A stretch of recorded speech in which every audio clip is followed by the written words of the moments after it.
ladies and gentlemen. We are underway.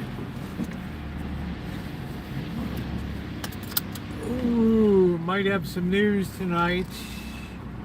Maybe not the news you want to hear.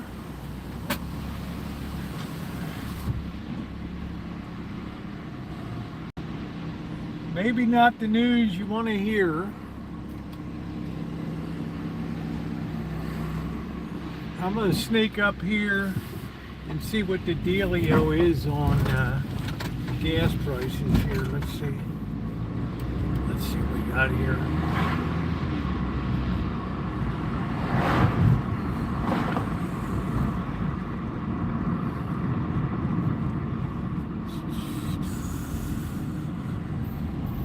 Let's see where we are. $5 and $5.39.9. Better grab it now. Better chop up again, boys. Better chop up again. How you doing, everybody?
Guys would do well to keep your tanks full.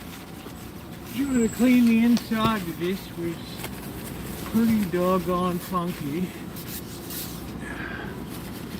Look at that Joy Juice. How you doing, Ace? What's going on? Good to see you, Boy Blue. Coffee counts. Joni Portwood, nice to see you.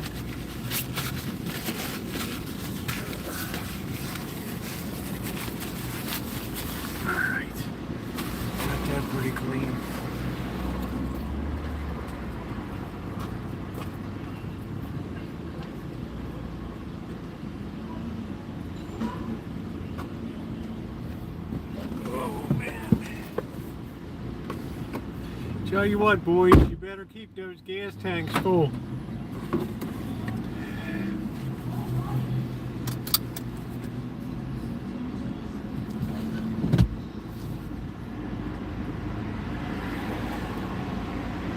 What's going on, everybody? Happy Thursday.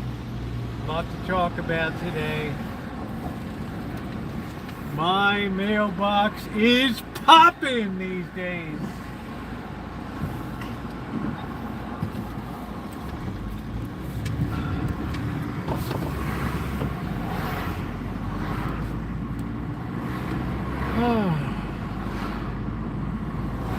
Beautiful day today. We got about 75 degrees. Welcome in. 14 down and cold. Yeah, it's good. You're gonna probably need it. I've been doing a little calculating today. I've been working outside, continuing to work. I got another video coming up tomorrow.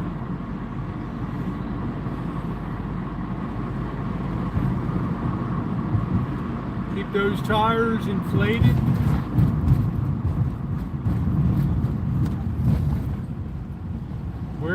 gas prices going?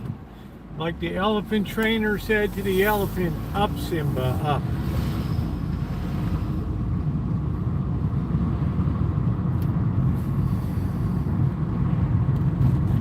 I also encourage you to look at my morning vlog. It's very insightful in terms of the ramifications of what's going on.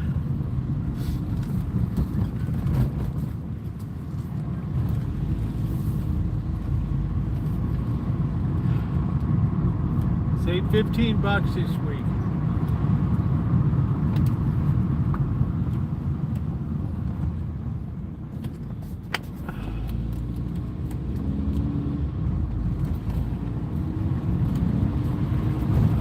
Tell you one thing, the weather's been good. Makes me worry a little bit about the heat. So we all need our vehicles, guys, but there's going to be these people wheeling around in these big ass F-150, 250, 350s. Diesel. Guy in my neighborhood's already screaming and hollering.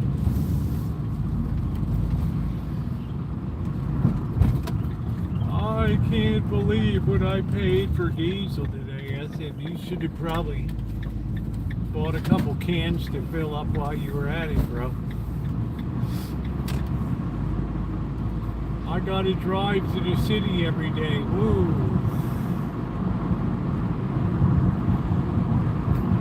In other words, I gotta drive the 50 miles to San Francisco for work each way. Plus that ridiculous toll over the Golden Gate Bridge.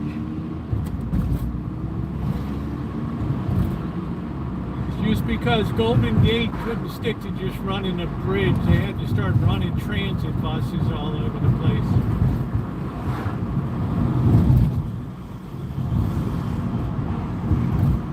So now they have massive deficits. Alright, let's see if we can get a place in the shade. We can. I think we're going to get a thing of water too.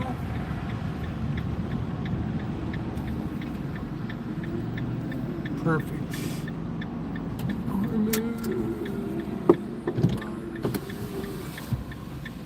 No pleasant. I'm not sure. I have a lot to say about that, but you know, I've been trying to get people the hell out of the market for months, and now I got people today. Oh, you know, I should have listened or whatever.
Sorry, I think it's going to be another wreck this year. But I remain hopeful.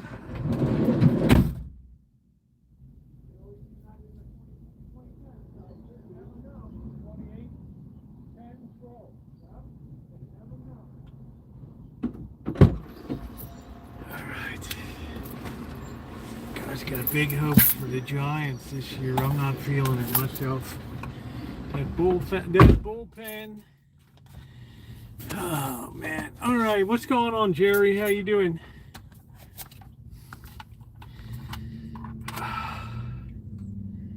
Let's see. We're at 100%. What are you getting today? Anything good? I'm just trying to publicly answer shit because I've got so much mail volume with all the crap that's going on in the world right now.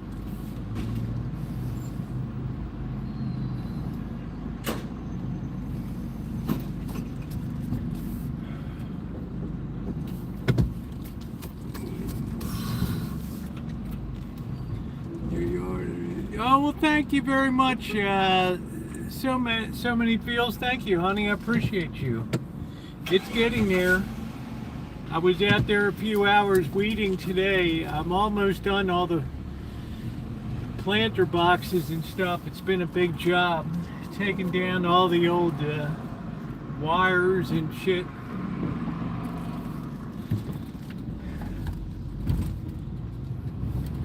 It's almost at the point, it's almost at a good place right now. I still got some, how you doing, Maida? I still have some watering system programming to do. Because it's been dry and there's not, this could be the end of the rainy season period, which would be extraordinarily early for the rainy season to be over, which means it's going to be, could be an extraordinarily dry summer. It could be warm, I don't know. I know it's going to be crispy AF this summer in Vegas, and the bills are going to be sky high. It'll take a while to work through the system, but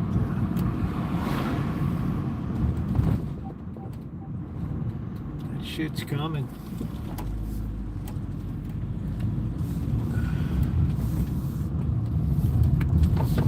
So I think the main takeaway we're talking about, I'm not even sure if I'm going to get, I don't even have the confidence if I get down to Vegas and spend a week.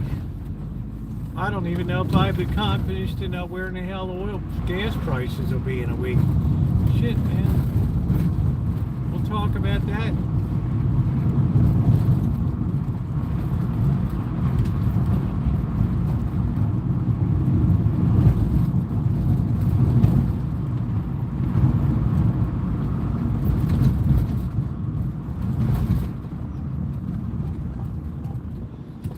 All things to consider. People that do Uber, people that do a lot of driving around,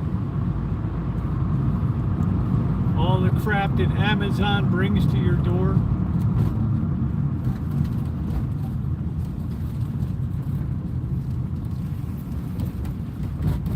All that shitty merch you get delivered.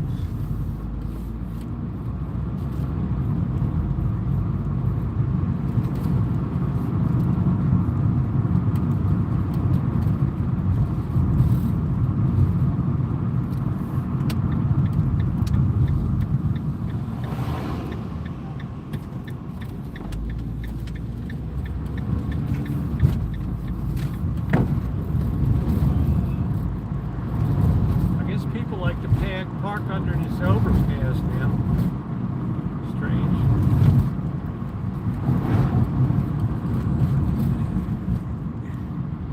No, I haven't seen a delivery drone. Do they have them down in Richmond, Kentucky, down there?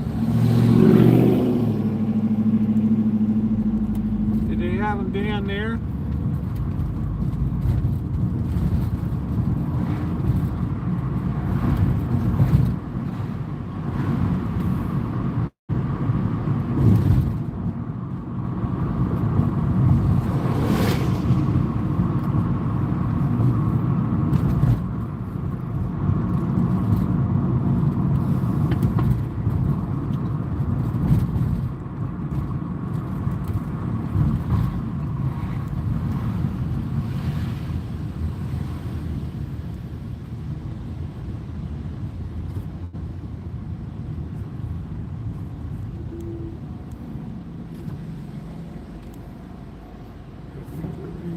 do.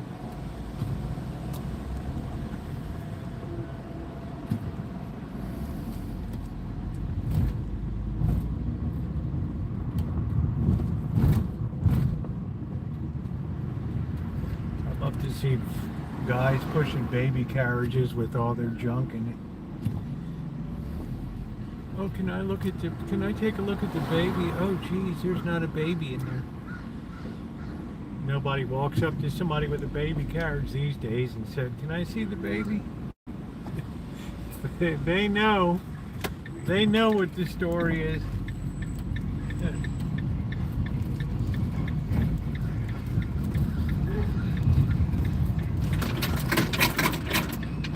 Oh, it's good to be live.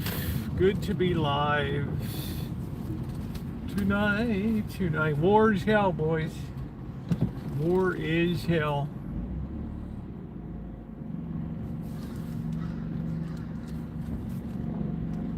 Oh man, I'm getting good at this maneuver.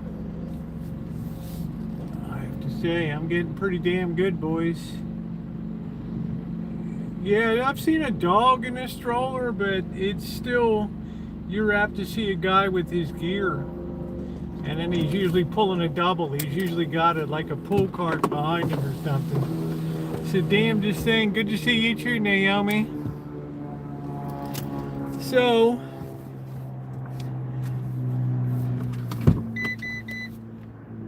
this is backing up. Like I said, I can't possibly answer all the inquiries that come in. People asking me what do I think about this? What's the price of this going to be? Is it too late to sell? Blah, blah, blah. I was just getting ready to, where's that lady in Altoona, Pennsylvania? I'm just getting ready to retire and I'm getting murdered in the market.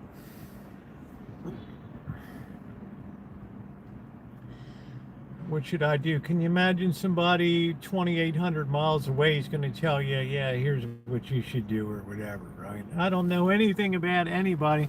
What's going on, Eddie? So many feels. Good to see you. Joni Portwood, always good to see you. Deja Vu, hello. DX, how are you?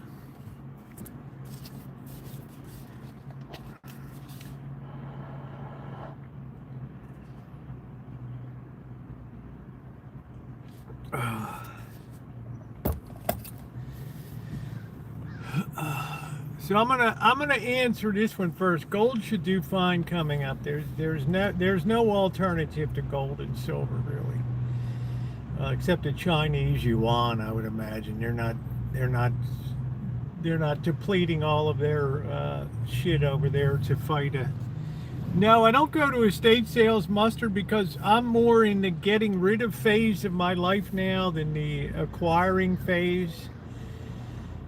In other words, every time I get rid of something, sell it, throw it out or whatever, I love the way the Rancho's looking cleaner and more streamlined and like it was when I moved in. Stay at the third party claim. I wish that thing would stay there, but it doesn't seem like it's going to. So look, if you're in Altoona, Pennsylvania, you're 2,600 miles from me or whatever, I can't possibly tell you, I can't give advice like that. Yeah, gold, but the gold has already made a big move, right? The gold and silver, I mean, the time to do that, to climb aboard that was 3 years ago, and people just, they don't move, they don't do, they think that the world will never change over the years, and things are changing dramatically right now. And another guy writes me today, yeah, I used to think that you were really negative on what you were talking about. Now I'm worried that you weren't negative enough about this. And I'm like, hello, I haven't been joking around here, right? If I need a message, I'd email you and ask you to. I really need to ask you stuff. Yeah, that's right. Well, these are people, Naomi. You're a good friend of mine. We've met in person. We've broken bread before. together. But I'm just talking about people. I have no idea who they are. They're like, I followed you for years or whatever, and I hear you talking on the daily, and pretty much I blew it off for a year, and now, well, it's we're in the stew right now. 50 plus years of investing. That's about what I've got. It started 1979 for me. And I'm one of the few people in the green for the year right now, I can tell you that, with the shit I've been talking about and loading up on.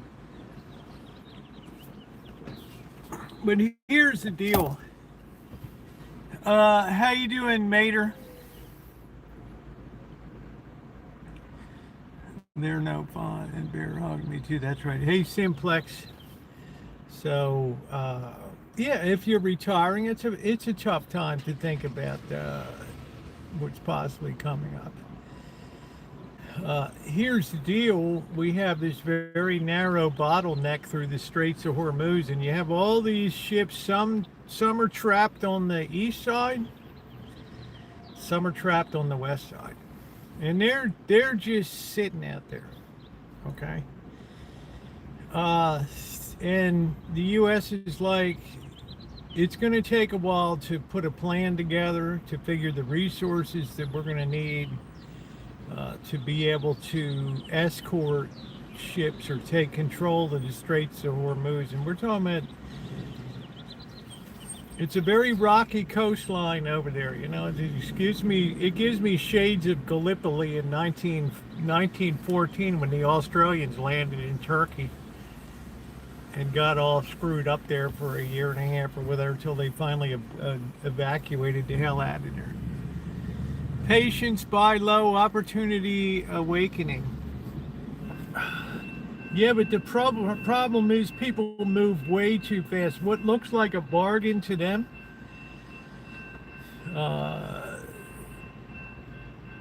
in hindsight could look like the most ridiculous buy low thing that they ever had. So you got this Straits of Hormuz here. And you don't just send our military assets, our ships are, they're not really in theater. They're not right there in off the coast of Iran. They're in the Mediterranean. They're down in the Gulf. They're not sitting right there where they could be targets for attack and stuff. So when you start talking about moving them into position, the risk factor goes way, way up. As to escort, and they have refused for good reason. They've refused so far because they don't have a plan. It takes time to develop what resources are we going to need. How do we protect from land? 100, 150, 200 miles of coastline. How do we take? How far inland do we have to be on that? It takes time to put those kind of plans. It takes a long time to do that planning. What resources you need, what equipment you're going to need, how you're going to actually execute it, what's it going to look like, the escort, what's the priority going to be. You can imagine it's a lot of logistic shit that's got to be worked out. So yeah, they're burning the midnight oil. And I can tell you that from my daughter's perspective and son-in-law. They're burning the midnight oil at the Pentagon right now. Trying to work a lot of this stuff out. The problem is, it's a very narrow, it's 20 miles. You can easily see from side to side. Okay, on a relatively even in a hazy day, you can see the other side.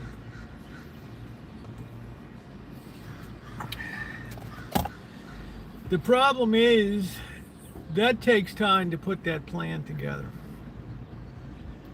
It might take a week or two to put that together. It might take even a little longer.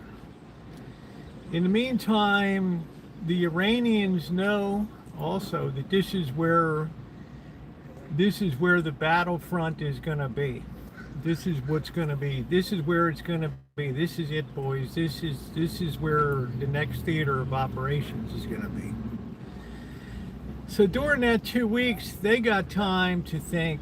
Okay, we know what they're going to try to do, and it's never good if your enemy knows what the hell you're going to try to do or whatever. So it's kind of a tough situation. If they do anything in California, it's it for them. How you doing, Noah? So it's like everybody knows what's coming. You're going to have this, these frigates and these destroyers. You're sure as hell not going to see an aircraft carrier going through there. You're going to see frigates and destroyers. Yeah, and if I'm out there, I'm thinking, shit, this could be my number. If we get the call, anchors away, baby, through the Straits of Hormuz. Here we go. We really have a crisis. Get a different record carry class. You're getting so worn out, man. It's so tiresome.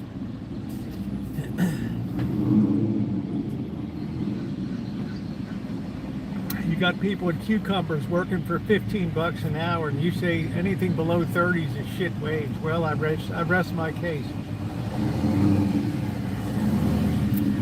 Cucumbers is exploiting employees.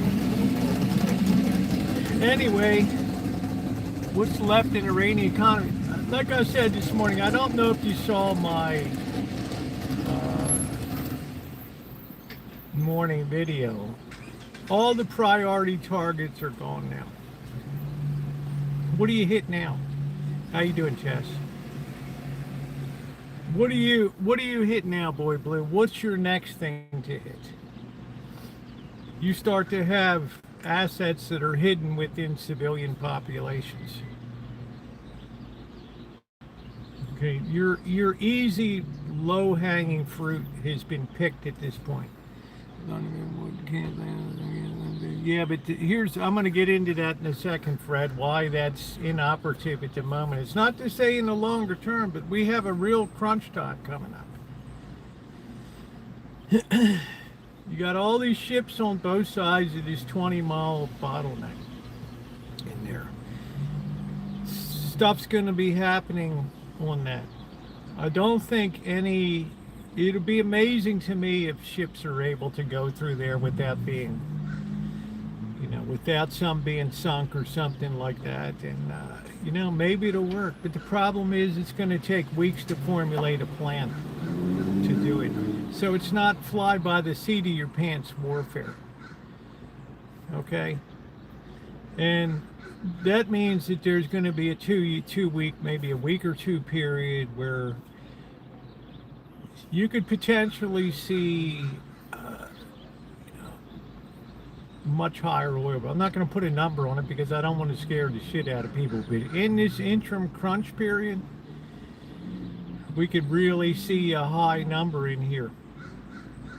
And that's going to wreak a lot of havoc coming through. Now, suppose it just becomes almost impossible to run those straits, right? Because you just can't possibly at 150 miles cover every mile of shoreline and figure out where these missiles are coming from. You've got Russia that's telling them, hey, here's where their sensing radars are for shooting down ballistic missiles. It's a sticky situation. I don't know if there's underwater mines yet. We certainly know that their mine layers have been put out of action, but I'm not sure. That would be the least of the problems down there. That would be the least of the problems. But the question is, Boy Blue, what do you hit? You have a city of 3 million people. You just start taking out civilian population like crazy. You get some real calls on things. We tend to think of 100 million. Yeah, we use a lot of oil every day. We tend to think of Iran as just like a little country the size of, Utah or something. And in fact, it would cover the whole Midwest of the United States. That's a lot of land. And remember, the Iranians have had years to get ready for you know, they knew this shit was going to come down one day. So you could see, you know, there's no real way, there's no way to get relief. So why doesn't the Venezuelan thing work? Well, here's why. Because in the meantime, you know, you have these ships that can't load up oil in Qatar and Oman and the United Arab Emirates. Saudi Arabia has to use a pipeline to fill up at another place for ships. Meanwhile, the oil stocks in Asia are running down. They're not oil rich in Asia. Okay? So, you know, we look at the oil from Venezuela. We can't be sure it's going to come here to the United States. You know what I'm saying? We might have to be responsible for getting a shitload of oil through the Panama Canal and then all the way around, you know, through the Mediterranean Sea and down through the Suez Canal and up, you know, it's a hell of a journey, man. It's a hell of a journey. So that's what I think the market's looking at now, is there's going to be at least an intermediate crunch where it's going to be very hard to supply oil in quantities that these countries are used to getting. And if Iran, you know, their final card that they can play is, what's their final card? They just hit the kill button and they don't even worry about the US anymore.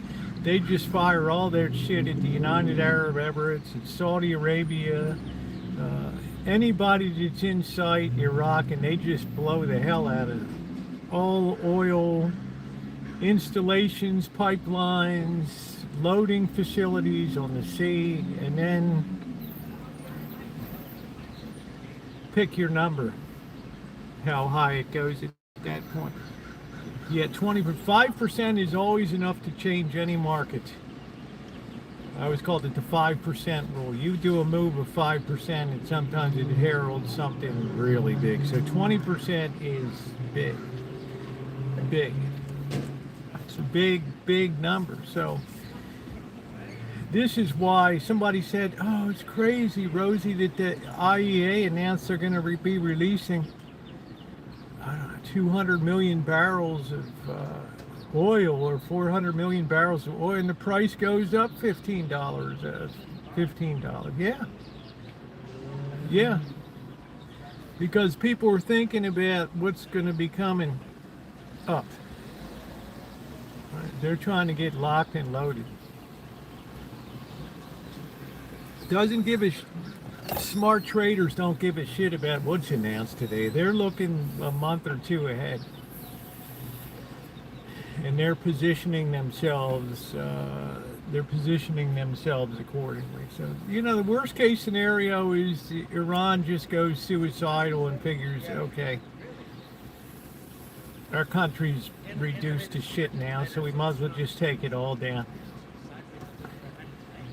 This will be a win, Rosie. I support this. Well, I support, what am I going to do? Oppose it? Who in the hell am I? I always said whoever sits in the chair of the presidency, I'm an American. I don't wish ill on it. But, you know, it's going to create a crunch situation here. And the fact that the market went up so strongly on news of a huge release just tells you which way the market wants to go. It's, you know, the up undertone of the market is so strong right now. I mean, who's gonna take the other side of it? Tough situation. And then we had another crack today. I've been talking about AI and its incursion. Yeah, you had Adobe come out today, and the chairman of Adobe's major, all kinds of design stuff and Adobe systems for photography, videography, software galore. The chairman pushes the exit button. That's it, man. I'm out of here. It spooked the living hell out of the market because this company doesn't know how to cope with AI. And that's the real tell on that. So what did they do today? It's going to start marking that down like crazy.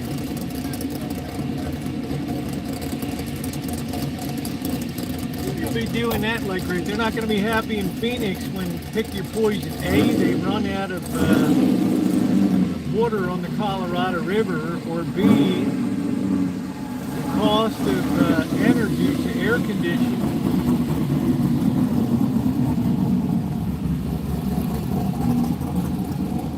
makes living in cities like Phoenix impossibility. How you doing, Desert? Phoenix only survives because of cheap energy. That's it. Once you pay the cost, and I'll tell you, it's already going to be probably 100 degrees down there on the weekend. Yeah, you can't drink those salty tears though.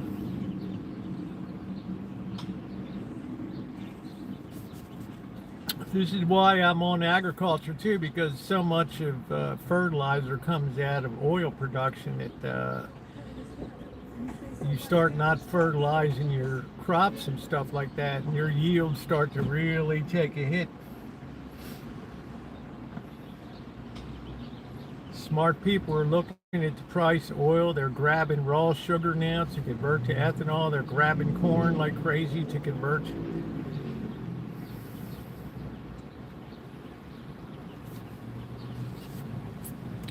That huge corn surplus can disappear like that.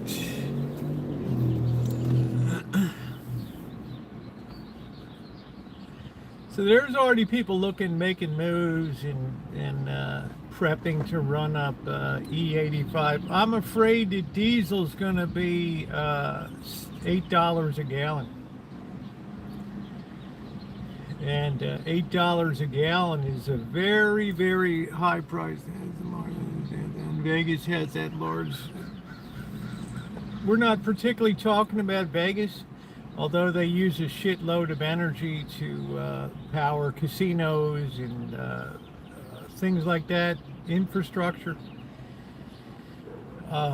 Nobody escapes the cost of it, Adam. Support boots on ground.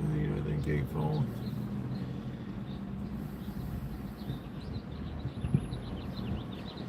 Well, boots on the ground is a real political, considering the president came out 2 days ago and said the war is over, we won. Okay, now we got to put boots on the ground. 2 and 2 is not equaling 4. What's the reality of the situation here? Well, the reality is that you probably always had to put boots on the ground anyway. They better increase my Uber Eats credit card limit. What's up, Corky? That solar, whatever you think solar is, California closed up that stupid solar generator out in Yermo, just on the California side of the California-Nevada border, that solar boiler. It actually may be cost effective to bring that back online again. I don't know. Didn't make sense when oil's $59-60 a barrel. But there's not enough operational solar to make a dent in Vegas. What Vegas does very well is recycle H2O. They do a good job of recycling water there. They do an excellent job of there. They're probably right up there in the top 5 cities that really use and recycle water and stuff. It's a problem though, because like I said yesterday, Las Vegas draws on aquifers under the ground. I don't know what shape they're in. They also have the lowest stroll in Fort Meade in Lake Mead. In other words, they'll be the last ones that are still able to draw water out of Lake Mead. But if you're downstream in Phoenix or something,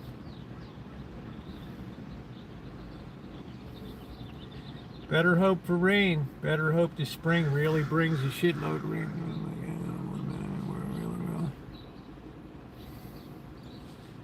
Yeah, that large body of water is not, number one, it's not deep. And I don't even know if it's being used as drinking water, but Phoenix is definitely in the crosshairs longer term. If we have climate shift or something like that, you start getting temperatures up to 130 degrees and it becomes unlivable. The roads start to, asphalt starts to melt, and semis just push it down, and it becomes a mess. It's hard to believe it's not even mid-March and it's going to be 95 degrees next week. So the bottom line for me, I don't even know if I'm going to go to Vegas. I don't even know right now, because I have a fear after a week. I don't know what the hell I might be paying for a gallon of gas. I have no idea. That stuff could spike, and then who's sorry now, right? I got to get my sorry ass home.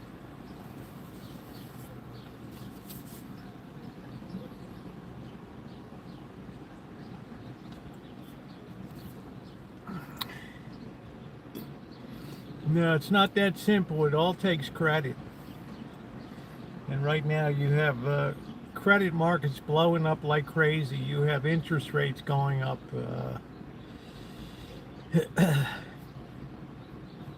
People know that this borrowing shit has got to end.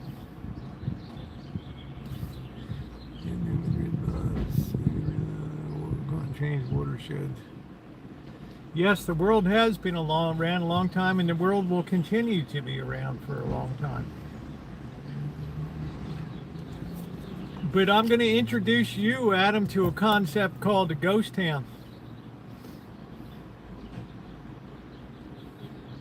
I would suggest that you look up the definition of what a ghost town is.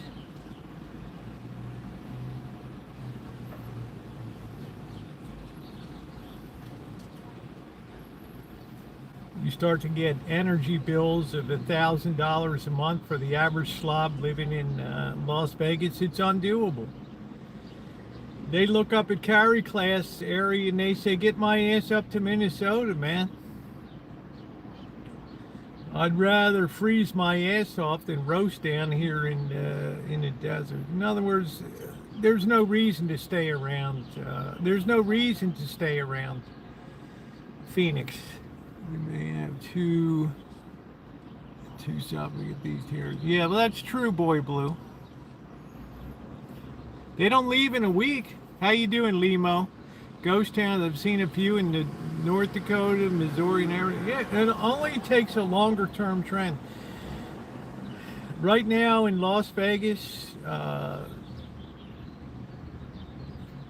of the rental properties, over half now, have discounts and inducements to rent. Almost unheard of. Hey, Ken. In the last 4 years.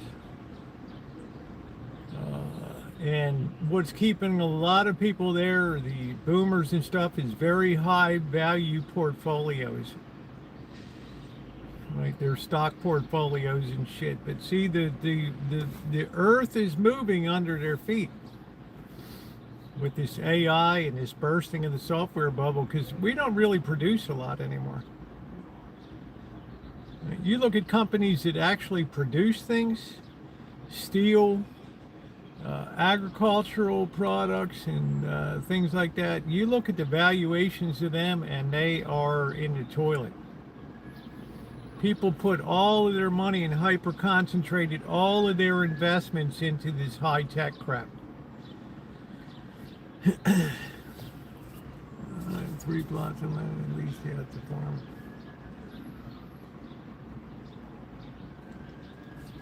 Why don't you go work your land then on the reservation? 2 things I'm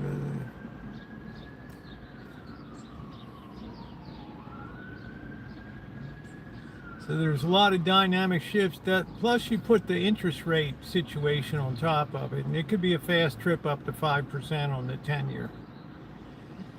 And then once you get up to that level, all real estate stops being saleable at that point,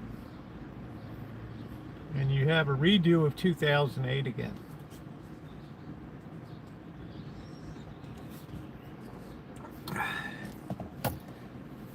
I started carving wooden toys for Christmas. Well, like I said before you got here, Corky, there's a logistic situation to be worked out in the Straits of Hormuz. And it doesn't look like Iran is ready to capitulate yet. And while we take time to develop a plan of how we're going to uncork the bottle here, through the Straits of Hormuz, the Iranians are getting ready and getting shit in place to prep for that day. If you know anything about World War I history, Winston Churchill was the admiral of the Navy for the British during World War I, and he thought, shit, if we can just get through to the Black Sea from the Mediterranean, we can land troops there, and we can cut Turkey off from the rest of Europe, because Turkey was not an ally. They were Axis power, but they had to get through the Bosphorus Straits, which runs by Istanbul there, and it's a very narrow passage. They have the bridge that separates Asia from Europe right there. That's the demarcation line. And the British and French tried to run through that Bosphorus Strait, and they just got hammered and sunk. I don't know how many warships were lost trying to do that maneuver. It was really not a good maneuver. Yeah, Gallipoli was. Yeah.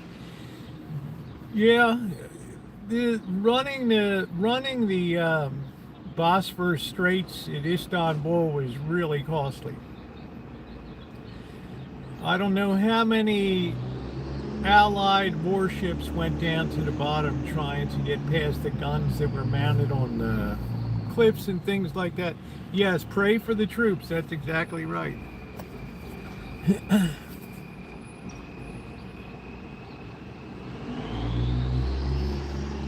Now you're in this deep, you got to finish the job. If you don't finish it, then the ramifications are severe. They're too severe to even think about, and I won't go there. But forcing those straits is going to be a job. And I'm not sure I'd be really happy if a kid of mine is sitting out on a frigate or a light destroyer trying to run through there. Well, Boy Blue, they came out today. The head of security police said, if we see any protester, you'll be shot on sight. They might think one way in their hearts, but who's going to be the first penguin to go out and test the ice? They have very strict shoot on sight orders now. If anybody hits the streets whatsoever, anybody even begins to look like they're protesting, so it tells me shit would have to get a little bad. It'd have to get a little more shaky. That shocked some people when the head of security police said, we'd just shoot people on sight. There's a bigger fish, yeah. Well, tell that to the president. He came out 2 days ago and said the war is over, so it's kind of hard to walk that back.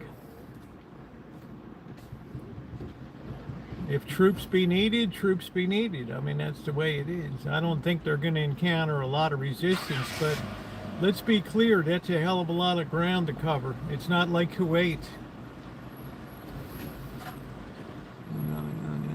People holding flags get shit. That's right, Ronnie. We have to adapt. Yeah, technology. But you have to also accept the fact, and let's be realistic, that Russia is aiding Iran in terms of targeting our sensing batteries for detecting incoming missile fire and all that. If we're blinded that way,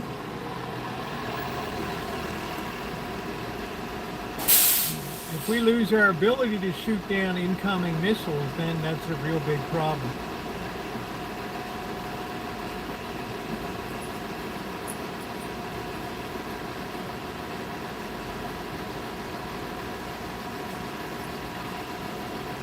You would never do well to assume that Russia's ever going to do the right thing.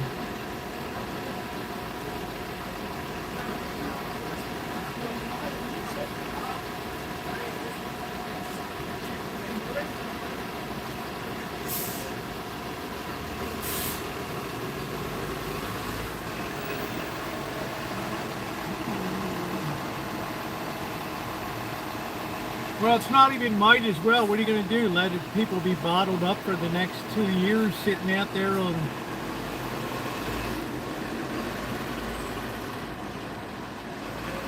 People sitting on huge oil tankers out there, floating around. Don't forget summer's coming. It's going to be a real Kenny Rogers roaster out there.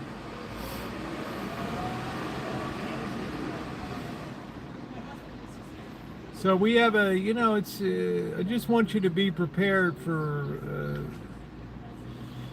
you might not have seen anything yet in terms of oil prices here.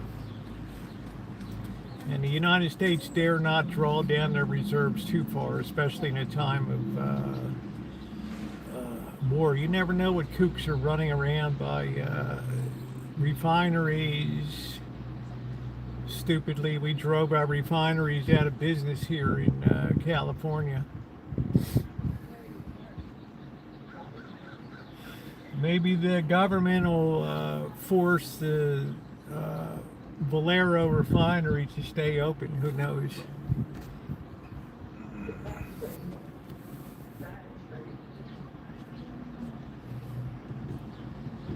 Good to see you, Amanda. Hug and kiss. I hope you're feeling better.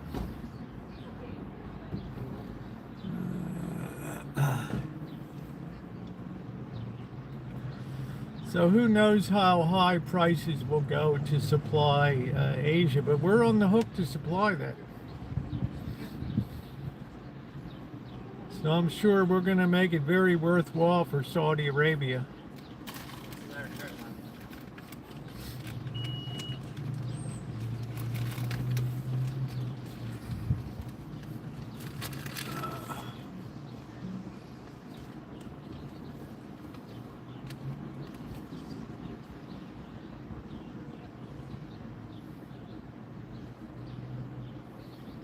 Meanwhile, it looks like agricultural products and oil are the only thing going up, which is good verification of what I've been thinking and here. I think people are going to be surprised how fast this surplus gets taken off or gets spoken for. Chemzilla.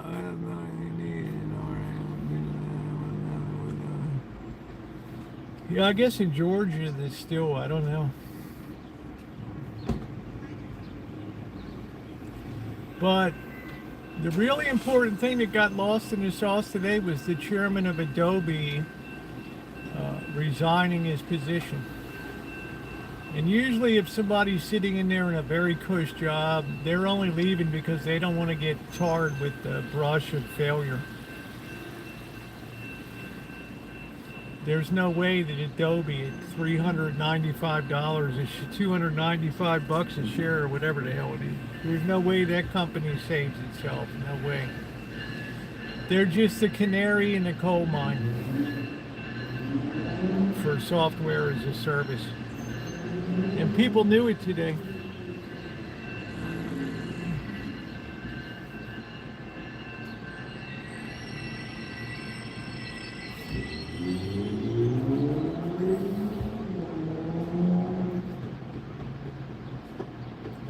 It's like all the chickens are coming home to roost. Buck, buck, buck, buck, buck, buck, buck, buck, buck, buck, buck, buck. We have a rooster in the neighborhood. Buck, buck, buck, buck, cock-a-doodle-doo. Buck, buck, buck, buck, buck. They're all coming home to roost. So I'm not sure I'm going to be going to Vegas. China next, meaning what, Boy Blue?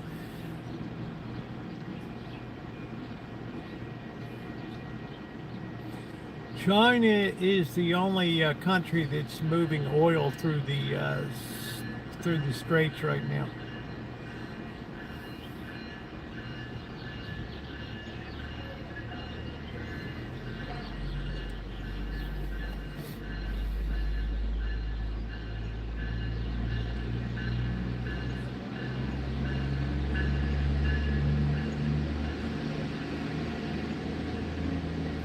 China doesn't have to do anything. All they have to do is just sit back and watch us spend ourselves into bankruptcy. That's it. Nobody wants to pay higher taxes.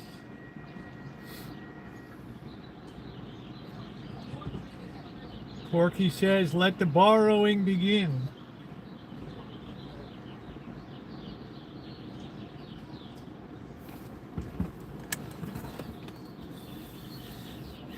You have to be able to put the whole composite picture. Freedom always wins. We will prevail. I know this.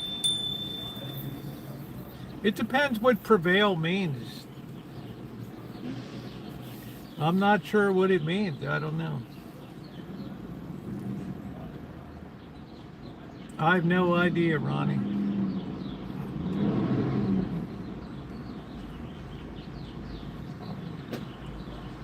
I know that we got a lot of countries that we're now responsible for feeding them the tit of oil up in Asia. Korea, Japan, Vietnam. They're all going to be looking to the U.S. to fill that void. So whatever tankers were coming to the U.S., they're probably just going to head across the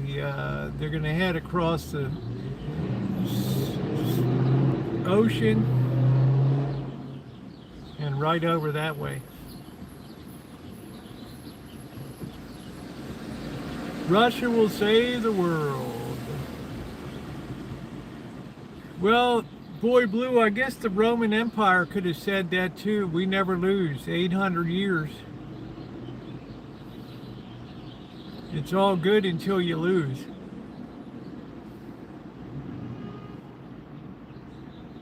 And I'm not saying we're going to lose. I'm saying we really got our work cut out for us.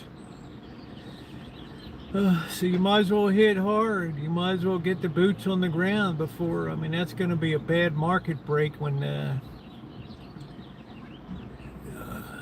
the boots hit the ground.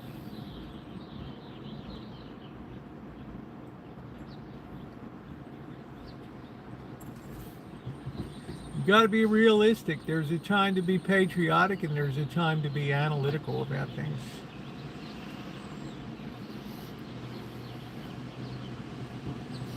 You can be both.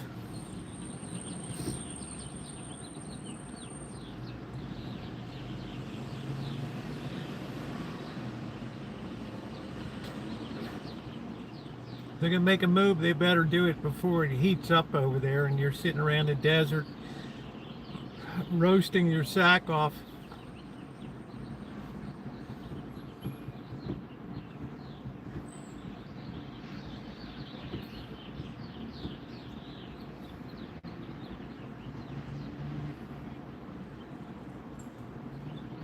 they'll probably pound some seacoast port and then do some type of landing.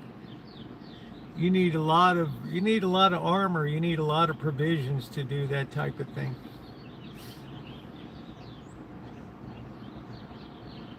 Colonel Wesley, unlimited NATO country, just being objective. You got to be objective, right? Everything's historically proven until it's not, and then it's it's like you look at the massive debts, all the leaks in the dike right now, plugging them all with, you only got 10 fingers.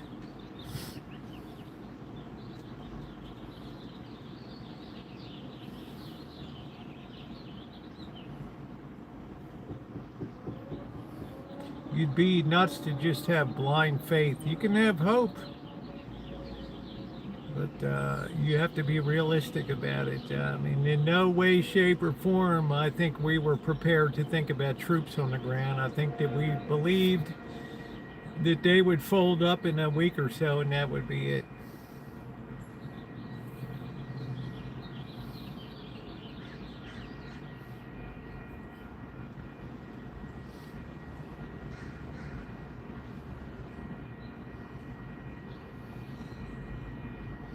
And although it's true they won't be building any nuclears, but they can be a real pain in the ass for a lot of years.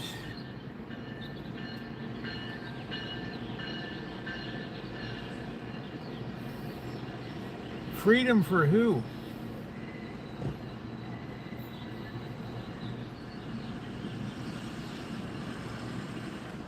You're back in the Middle Ages now. You're in the equivalent of the Crusades with a theological overlay now.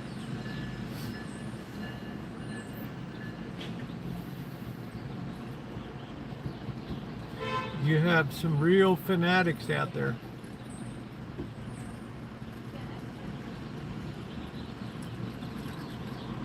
Can you imagine the security police? If we see one protester, they're going to be shot. That's it.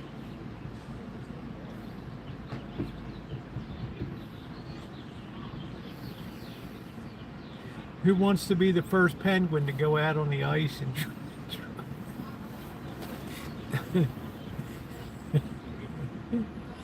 who wants to be the first turkey to get plucked? Yeah, it's fun to visit different cultures. Well, I think international travel just went into the toilet based on cruise lines just got obliterated today. Cost of filling up a cruise ship, airlines.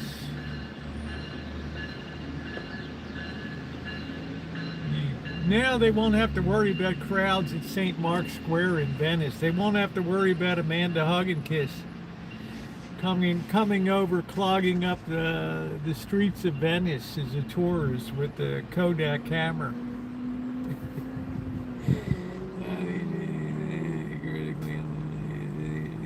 Yeah.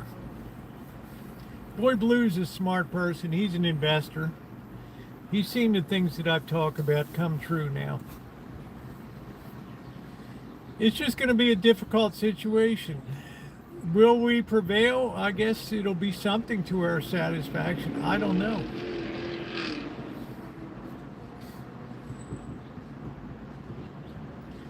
It's just that there's very few targets that we can take out. The high value shit's gone.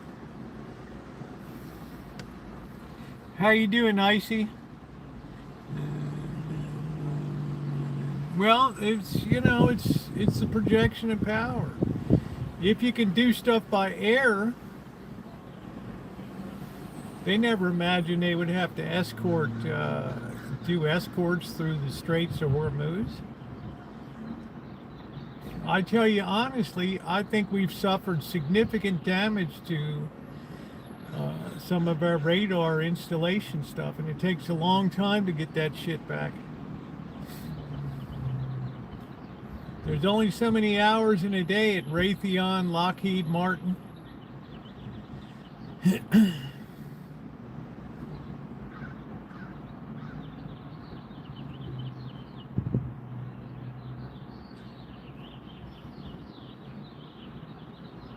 No, I honestly believe myself that they thought it would be over, that there would be capitulation.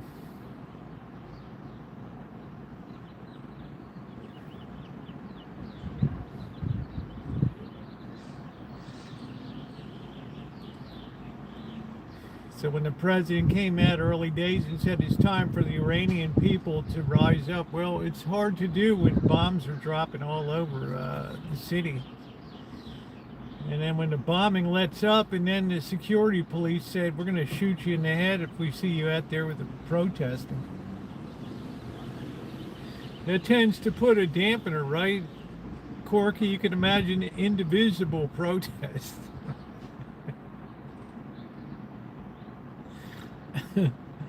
That could put a chill on protesting.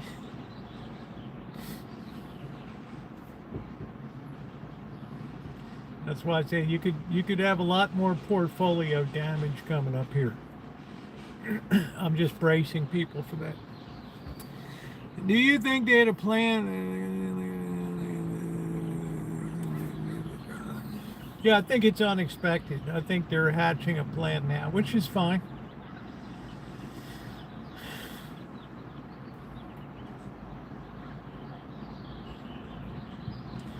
But I think they're hesitant to get going because they need to have their radar installations and all their missile warning systems and interceptors working. I don't want to guess.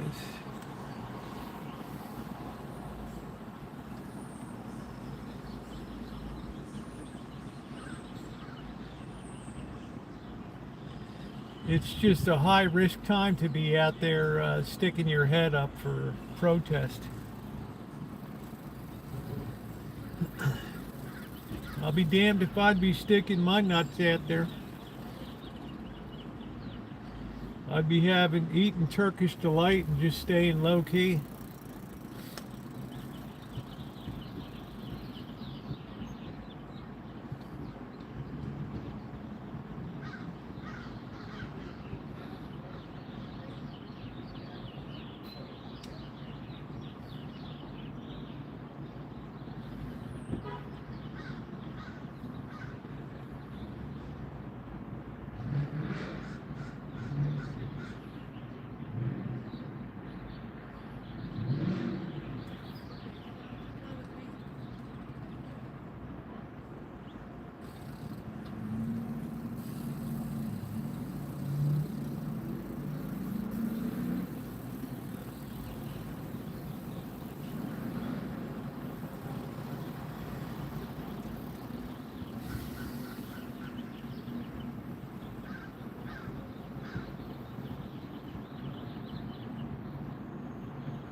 You got to remember, 20 million barrels a day of production's already been removed from the equation through damage to refinery facilities, pipelines. I hope they don't hit any desalination plants.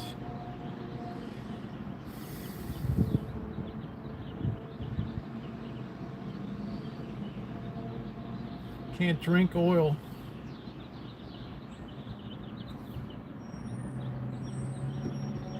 That introduces a real humanitarian dimension. And I wouldn't put it past Iran. I mean, what the hell? If you're going to go down with the ship, you're going to go down with the ship.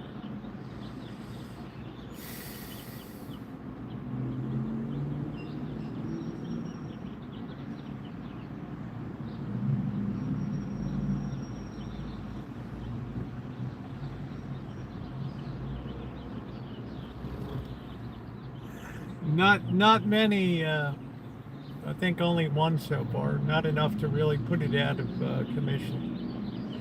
But it becomes a prime target for, introducing chaos into the region.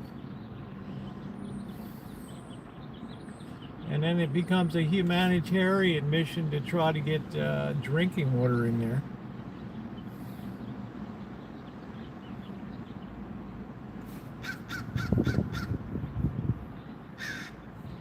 I don't want to see that happen. I don't think anybody does. Yeah, I hope they don't hit any more.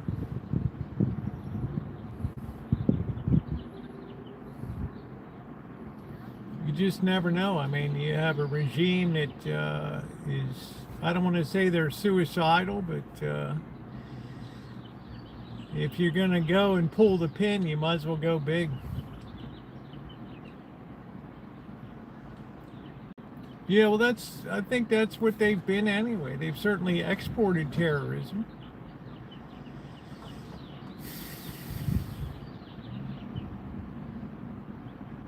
Sad to say, they've been the chief exporters of terrorism. Yeah, it's something that's top of my list, is worry about that.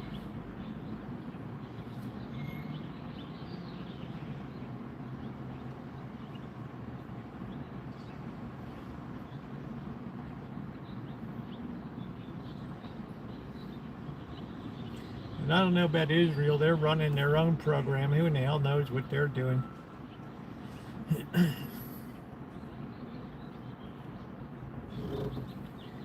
Hey Rio, what's going on?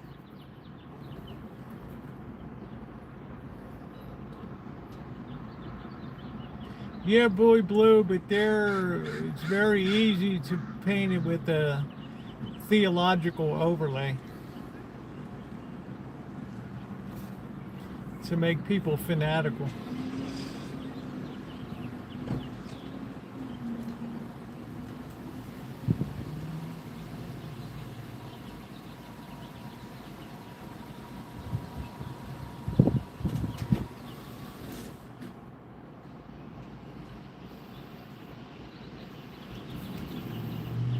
Better call Alan Gentry to get suited up on the 101st Airborne.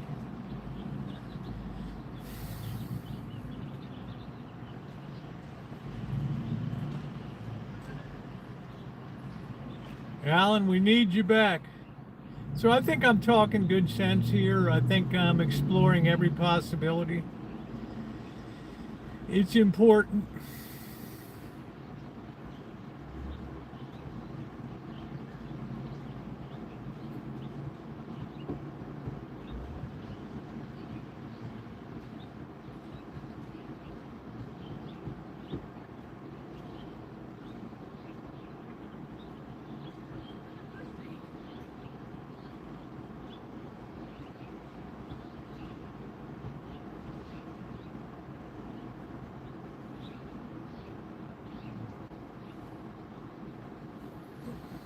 Oh, that breeze feels so good. What's the temperature? 80 degrees. Oh, glorious. So I don't know if I'm going to go to Vegas because I worry about what the price of fuel might be on the way back. Who knows? A week is a lifetime with the shit going on right now. Who in the hell knows?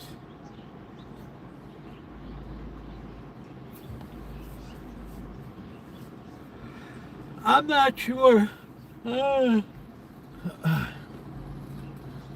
Right now, I'd say it's questionable. I'm not made of money. Hate to get down there and suddenly the pump price is something totally unprecedented.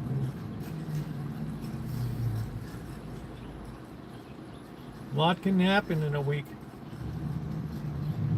That's why I fueled up tonight. I've been fueling up recently because I know what's going on with prices. We're gonna be at $6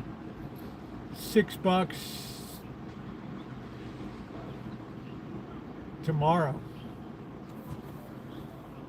And then the people in the United States will really start crabbing. The Uber drivers, the Starbucks baristas, that people aren't spending the money on Starbucks, the restaurants. They're like, dude, I gotta fill up my F-350 diesel, dude. It's $10 a gallon. You think I got money to go to dinner? Maybe Amanda hug and kiss. Yeah, I'd be glad you don't. Well, it's gonna catch up with here I know it the next week. I know next week we're going to be at $7 a. We're going to be at $6.95 a gallon. How long it'll last, Boy Blue, I don't know. How high it goes, I don't know. Right now, I know, like I spoke about on my video this morning, and I encourage you all to watch it, we have a severe logistics problem. We have plenty of oil in Texas, Louisiana, Venezuela. We're short oil up in Asia. It's a big situation. Who are they going to be looking to fill up, to help them out? They're going to be looking at us. So now we have to waive the Jones Act, which says that you have to use U.S. flag carriers. We got to find shit to ship it over there. Yeah, they're going here and I have to pay for premium. $5.25 in Grass Valley. Yeah, I'm at $5.95 right now. I just topped up tonight. And I'm not sure I want to work down on my fuel to go to Vegas. I don't know. I might do a little thing over to Bodega Bay or something. I don't know.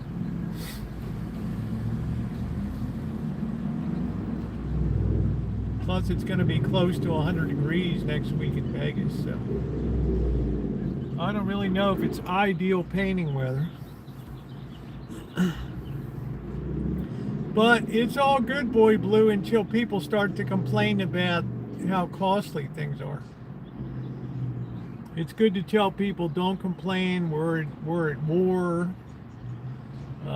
It's another thing in a country that's been spoiled rotten by deficit spending and unlimited borrowing, to shield people from the realities of an economy that doesn't really produce anything anymore except knowledge and processes just being marked down as we speak. It's a hard landing. And when the chairman of Adobe announced he's quitting, that told you all you need to know about the future of software as a service right there. He's like, why should I stick around while they get bullets in their skulls around here? Where I'm in Australia, it's not about the Brian Lonergan, no fuel, diesel, yeah, and rising, yeah. I live in Chicago. Yeah, they're going to be starved to that stuff. I'm thinking of EV, yeah. There are some electric vehicles and things. Cost of charging will go up long term, but right now it's fine. It's not a bad time to have an EV.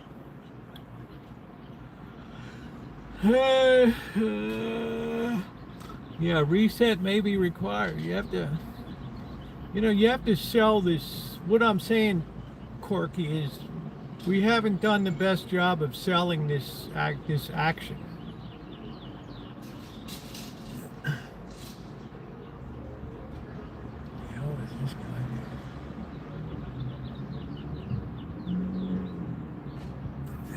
$4.29 here in Canada. Yeah, we're $5.95 tonight. I hit that up. So we've gone up 75 cents this week. We don't really have the refining capacity. We have shitloads of oil offshore California. Theoretically, the federal government can come in and say, we're gonna commandeer those fields, but it takes a long time to put those fields into operation, and the environments, and it's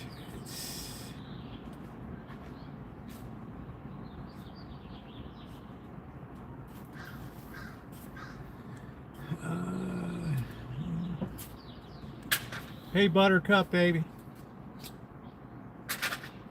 So it's all about the logistics. It's not that there's not oil there. It's just it's a chess maneuvering game now. Like I said, Australia's kind of running, because they depend on, I don't imagine they get Indonesian oil, but probably from the Gulf.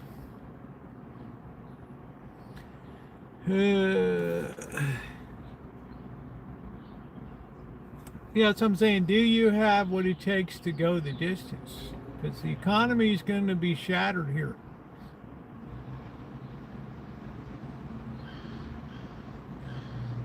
It's not going to happen overnight, but you know, some people are crunching the numbers now, and they're seeing what's going on. Doesn't mean we're not going to have big, you know, could have a huge rally tomorrow on some kind of White House news, but just understand the logistics problem and don't swallow everything that comes along. Think critically about shit. Gets to experience work from home. Yeah, the work from home. Imagine a nation work. That's how far gone our economy is now. Work from home.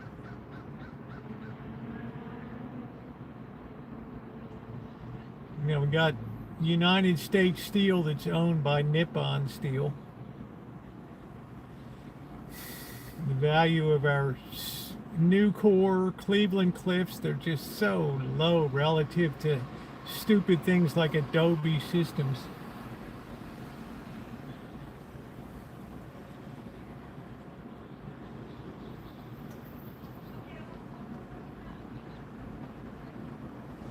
Who in the hell said they want to be a manufacturing engineer? I want to be a software engineer.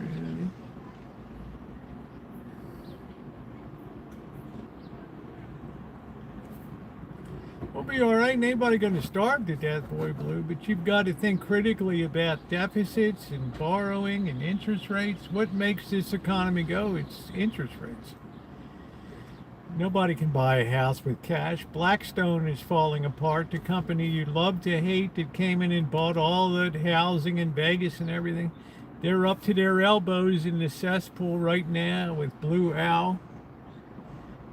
They're limited redemptions of the money that people can get at. I mean, come on, dude. Always be careful of mutual funds. They can slam the door on you and say, if you read the fine print on page 7 of your agreement, we have the right to declare force majeure, where we can limit the amount of payout that you get. Can you imagine that? Always own stocks and commodities outright.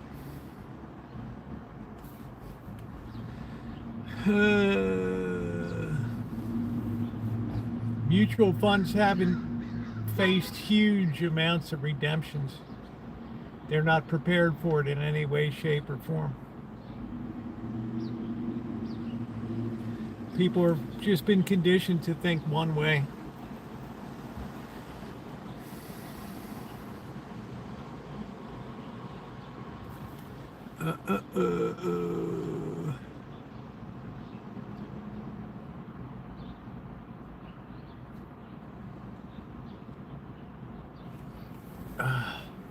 I'm the freak, Amanda Hug and Kiss. You know that.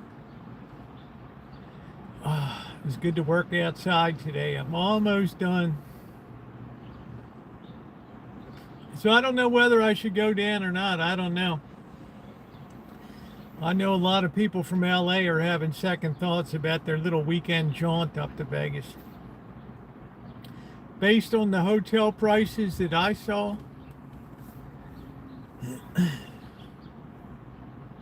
looks like the dead, it looks like the heart of summer prices.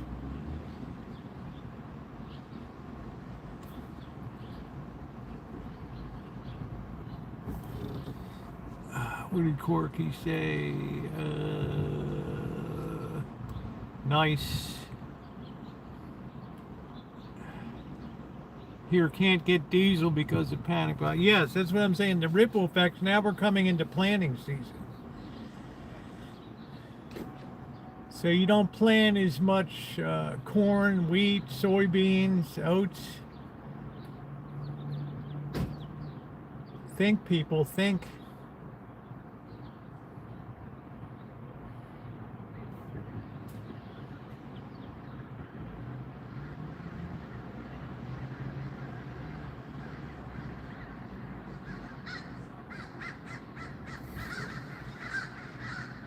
Massive crap.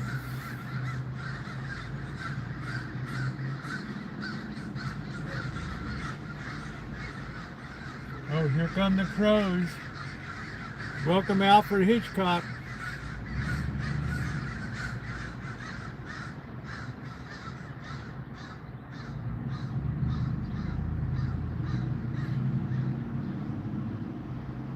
Yeah, it's beyond price. That's what I mean. They can't afford to lower the prices because they can't make the nut.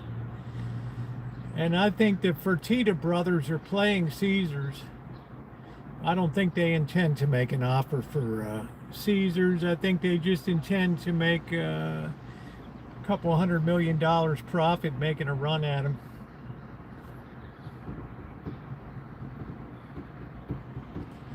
You'd have to be a nut to take over a Vegas casino right now, an absolute nut. Tourism is going to accelerate its decline here. The price of energy, food.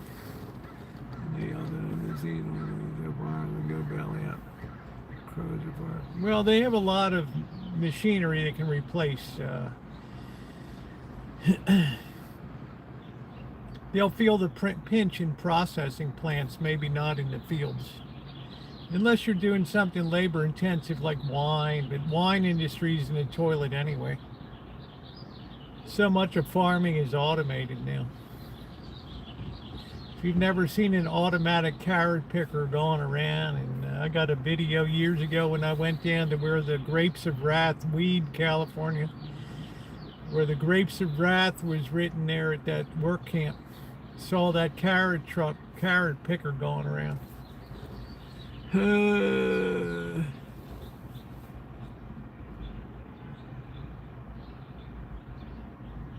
Where they're pinched is in processing.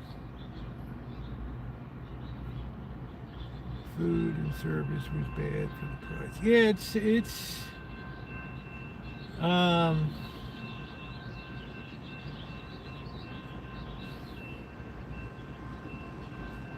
I mean, you'd have to be a nut to be thinking that you're going to cover that debt for these casinos and shit. It's just like Fertitta brothers are going to buy Caesars to take on $18 billion of debt and pay $7 billion besides.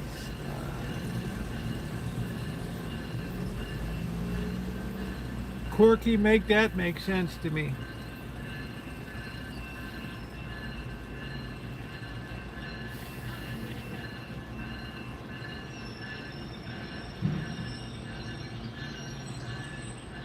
Don't have enough young people.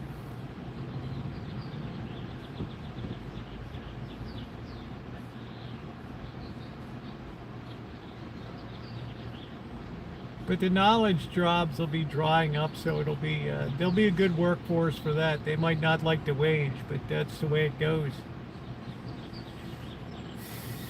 Actually start producing something again here.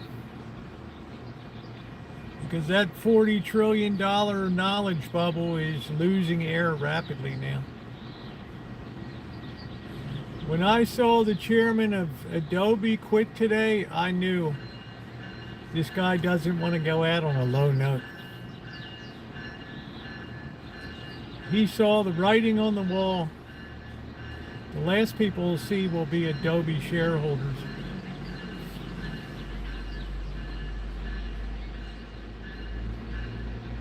They make good money off sugar beet production. Yeah, I took a little position in sugar today, world sugar, just a little testing position. Again, it's a situation where there's a shitload of surplus, but I think that surplus can disappear like that when people start doing the conversion to ethanol, and I think that shit can be spoken for really fast. We have more jobs than a beetle. Tell that to carry class.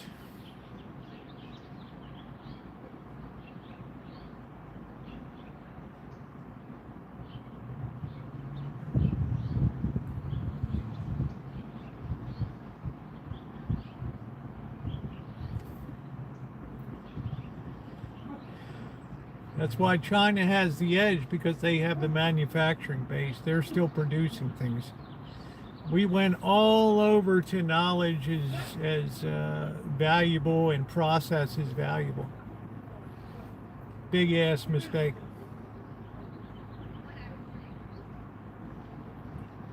I invested heavily in granola bars this week.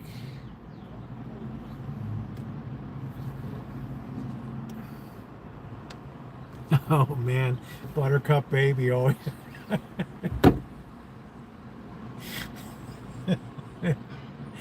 You know what I like about Buttercup Baby? She's one of those bottom line. This is the bottom line, Roosevelt. This is it. I love Buttercup Baby. I love it when we have dialogue and disagreement here. But I can't find any holes in my thinking.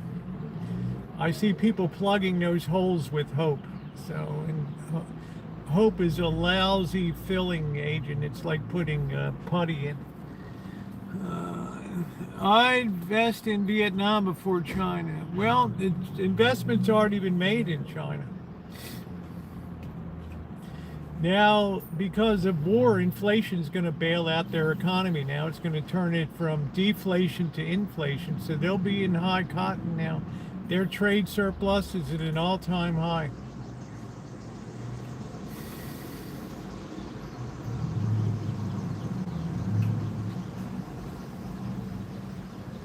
I don't know anything about the Vietnamese dong. I got the cash. I'll pay 50. There you go, Adam. $500 a barrel. That's why I'm being very thoughtful about whether I'm going to go to Vegas or not. I mean, there's no urgency to paint, especially if it's going to be 95 degrees.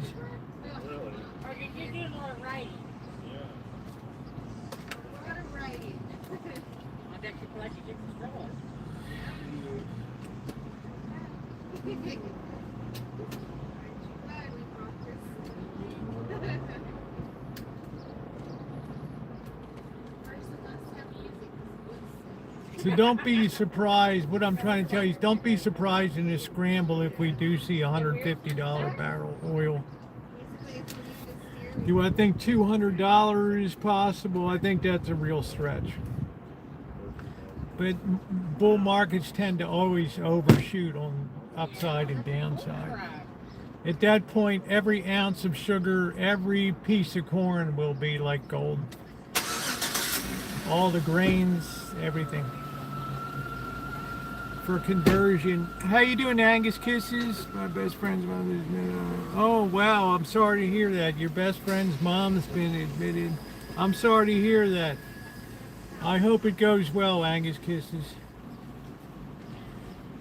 You've been under a lot of crap's been going down.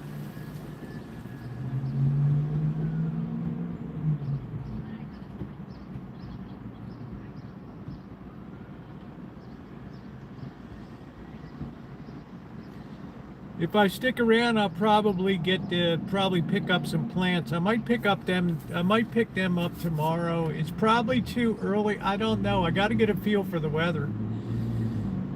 We're almost to St. Patrick's Day. We should be in the safe zone. That everyone seems to love. I don't know any atom that people love. But we're welcoming the other Adam here.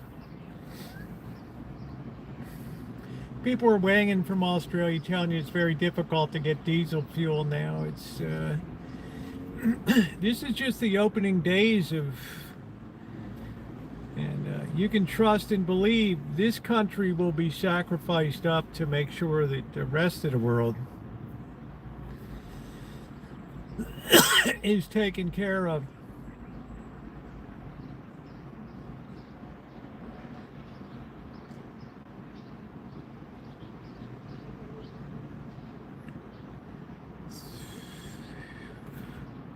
Yeah, I'm real sorry to hear that.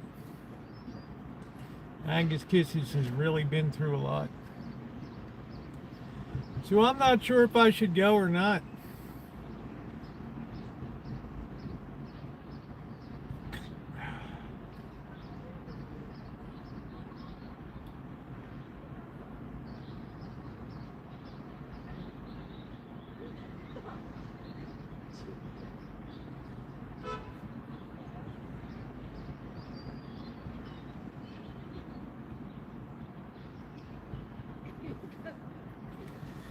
It's really a hard call.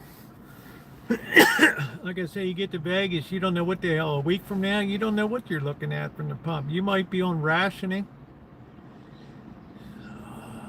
It's entirely possible.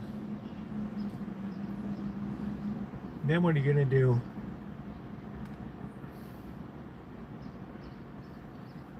No, it's not that. It's cheap, but, yeah. I'm not worried about going. I'm worried about getting home. A week is a lifetime right now. It's a damn lifetime. You could be under rationing in a week. Who in the hell knows?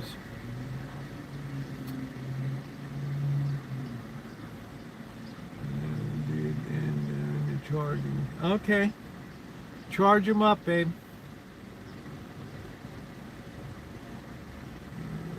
Should I stay or should I go? Right now, I'm leaning towards not going. I can find more reasons not to go than to go. It's number one, it's inordinately hot down next week. My job gives me every other Friday off. Should I complain? No, I think it's a great job you got, Boy Blue. I'm just awful glad I'm not in the workforce myself right now.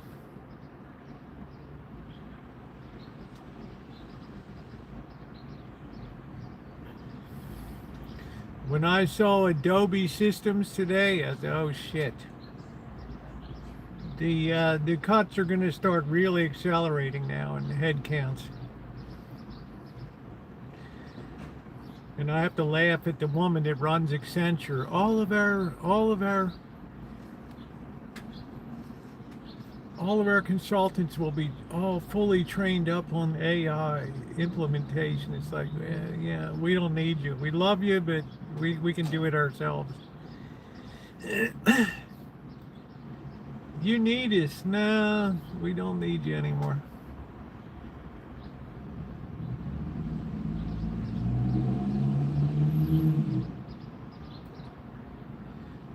We don't need you. We don't need another hero. You got to give her credit, though. She is trying to hatch a strategy.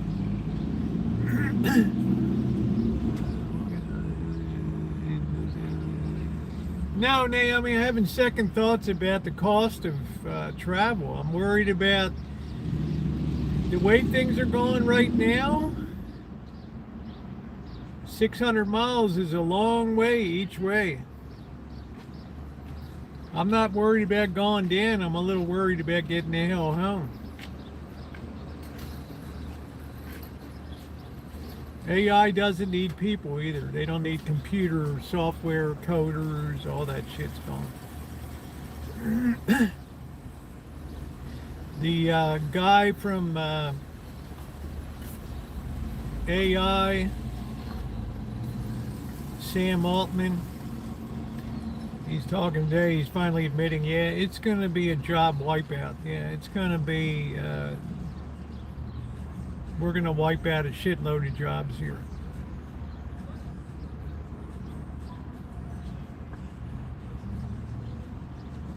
Like in Mad Max. Get a nice chick to put on the front of your desert rat vehicle there, Corky. And then just go for help, man. I'll be your gyro captain up in the gyro.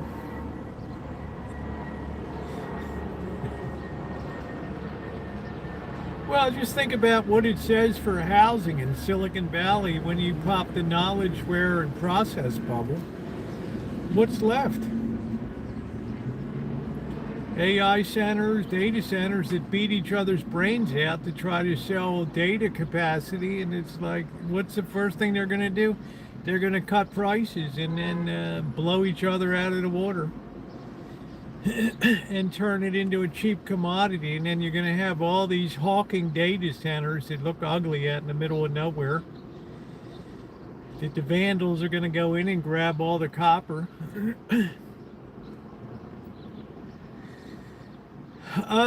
Let's see, normally I get, let's be conservative, climbing mountain. Let's say I get 25 miles to the gallon. climbing, probably closer to 20. So you're burning 30 gallons going. Coming home, you're probably burning 26 gallons because you're kind of going downhill. So let's just round it off when you're doing your travels and out and about. You're talking about 60 gallons.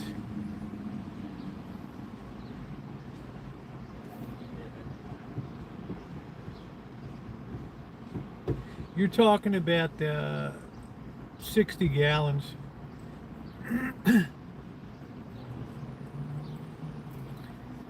So if I had to fill up here now, we're looking at $360 for the trip.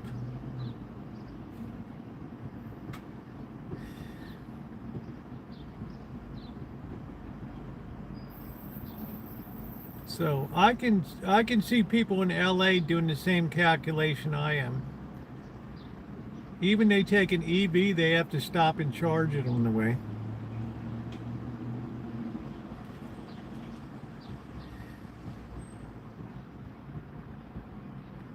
Live W90. What does that mean?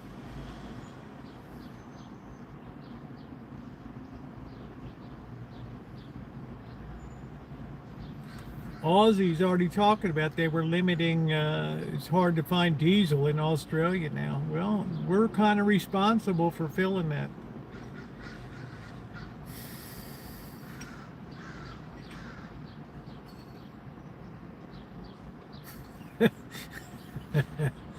It's just going to be a waste of money, Buttercup baby.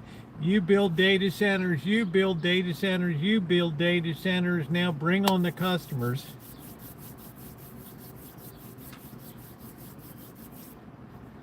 We're going to give you a discount to join our data center. We're going to match that discount, and you know, it's going to be a race to the bottom. There won't be a thin dime made in it.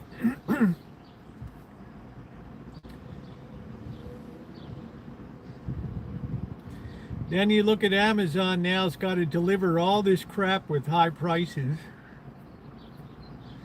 And they're building data centers, and Jeff Bezos and his lady are floating offshore somewhere on a yacht.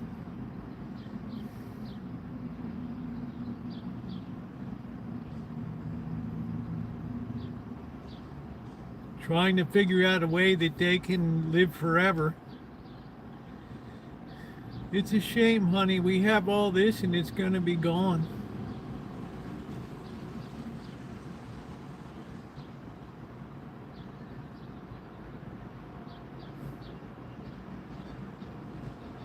Yeah, then you're the product in reality, yeah.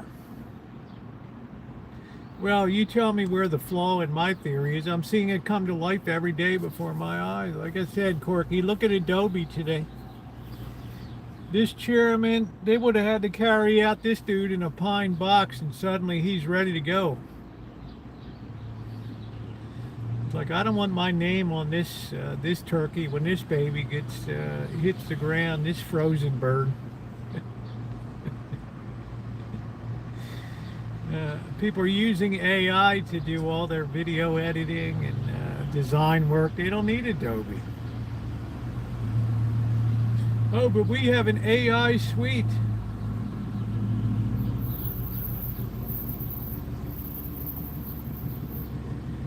We really built the bubble, man. And I'm watching this baby just deflate right before my eyes. And then Corky, what does Salesforce do? They come out and borrow $20 billion so they can do a stock buyback. Now, what does that do, Corky?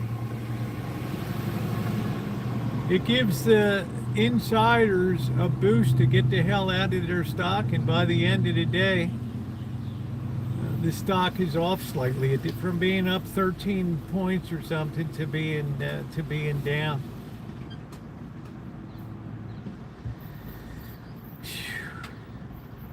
These people there ought to be warning labels on these companies. This company is hazardous to your wealth.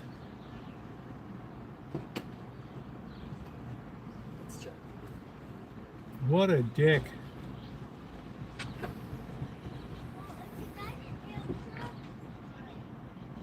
Hi, how are you? Good.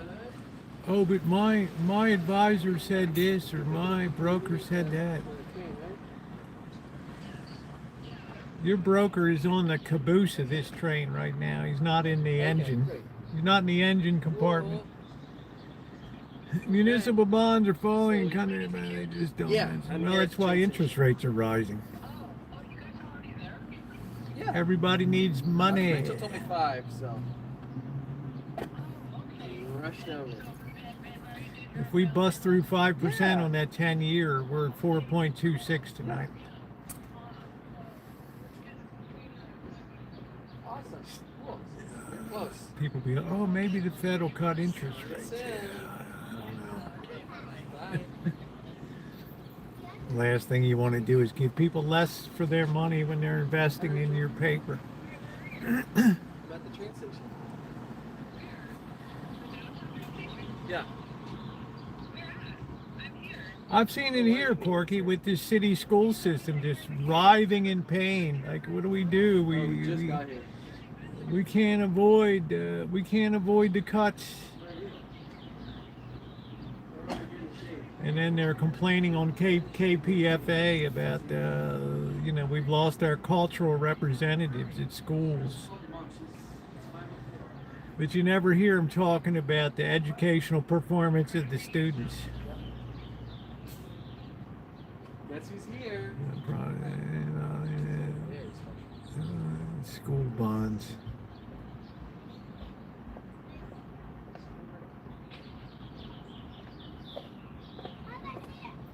Not many people have foresight in the world. Which is exactly why history repeats itself. I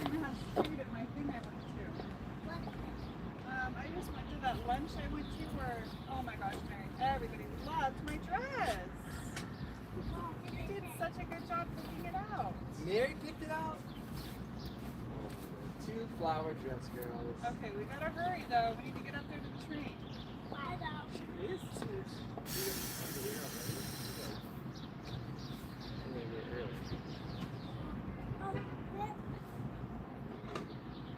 Well, I sleep easy. I've done the best I can. How are you guys doing? Oh, I got dropped off here. How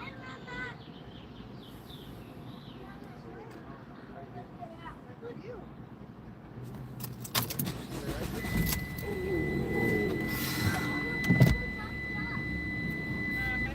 And I don't like how big this selfie stick is. I've done the best I can. I sleep at night.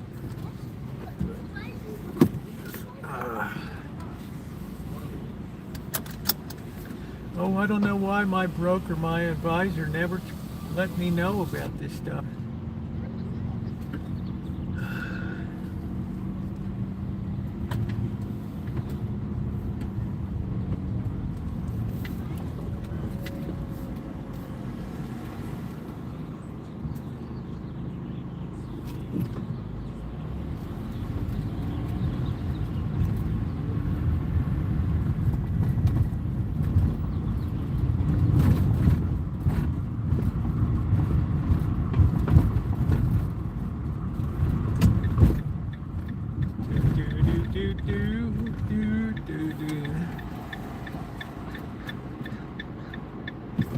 I think you'll see the restaurant trade dry up real quick here.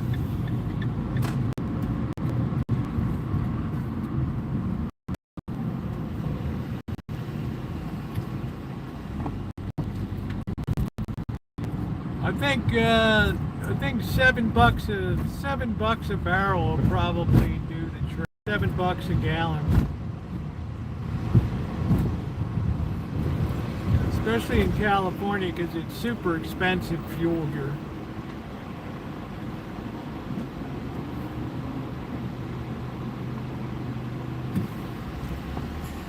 Love is alive, and so it begins. Do, do, do, do. Foolishly laying their cards on the table, stumbling in.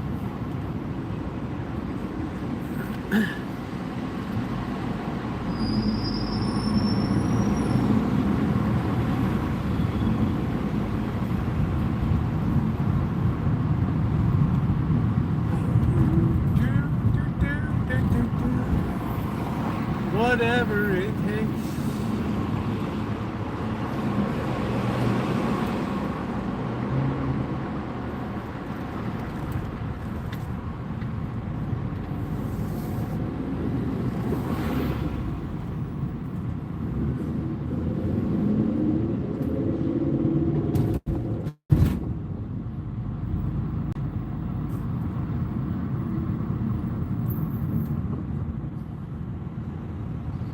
I gotta whiz so bad. I'm a bust.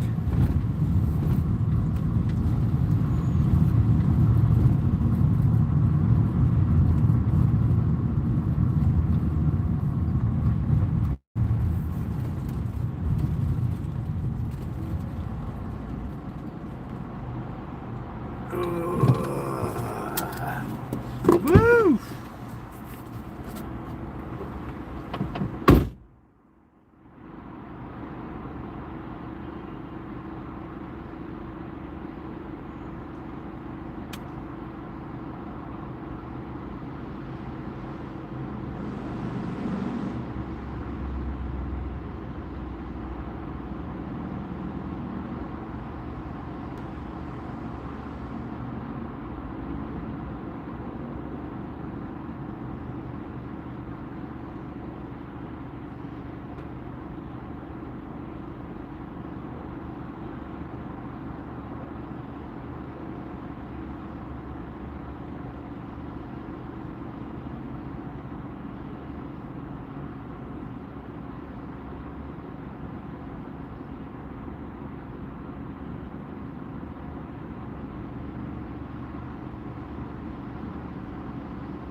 Oh, wow, that was a whiz. Phew, if ever a whiz there was.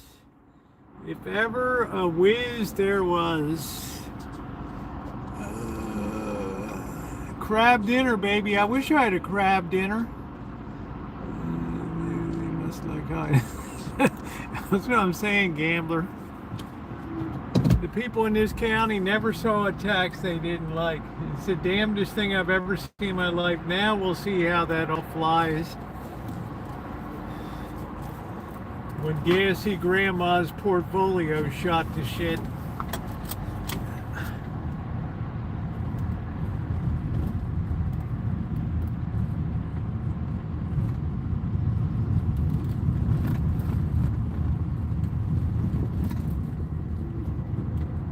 Gassy grandma.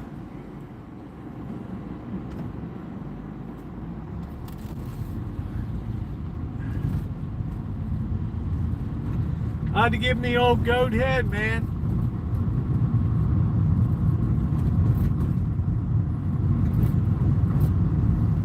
Yeah, sorry, I don't feel like paying $8 for 8 ounces of ale.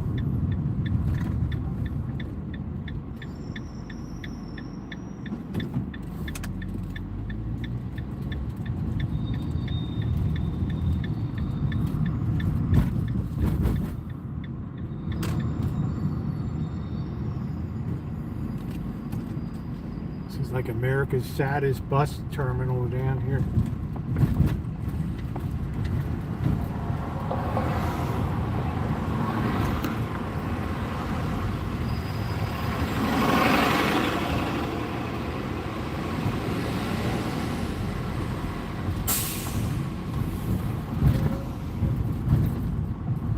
Okay, I don't see any protesters today.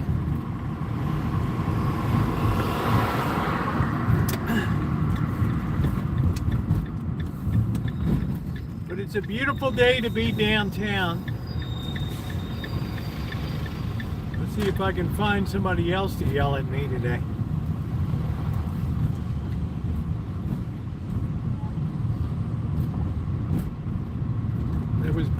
That was pretty wild yesterday.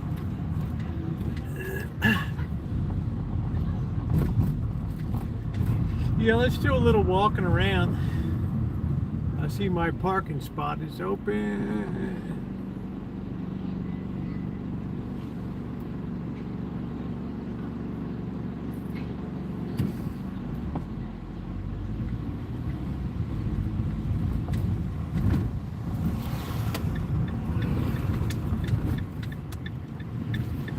I didn't know Rio was a big Zionist.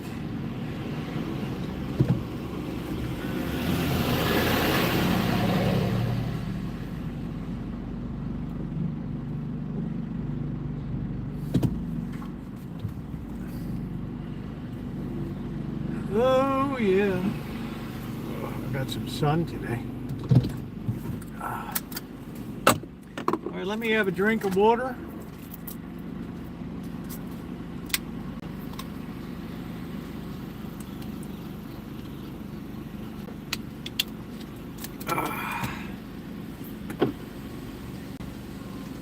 We're going to go up the other way here today.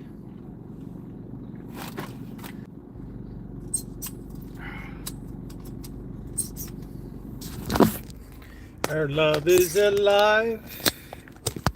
Ooh, ooh. And so it begins. Do, do, do, do. Foolishly laying there crying. Why isn't this thing charging? Oh man, what a drag.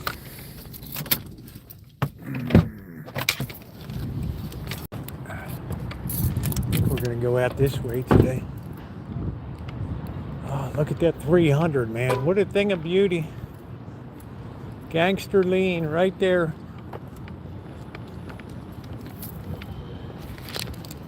Look at that baby, silver and ready to go. I wonder if it's the Hemi. Oh man, I think that's the Hemi, boys. Yeah, there it is. Dream machine. Imagine this baby in jet black. High gloss, lacquered finish. As long as you put gas in it. It's a Corky mobile.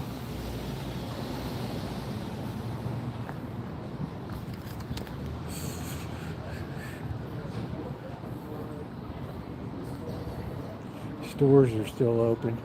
I don't think anybody's traveling right now. Could you imagine 4 hours waiting for TSA check through? That's why you got to have TSA pre-approved. 10-minute wait. The rest of these slobs are waiting. Corky, I love that vehicle. It looks hood.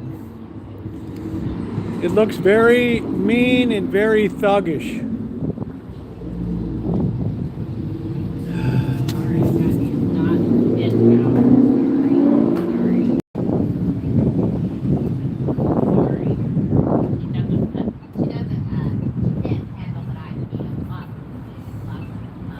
I don't know what the hell that lady's mumbling.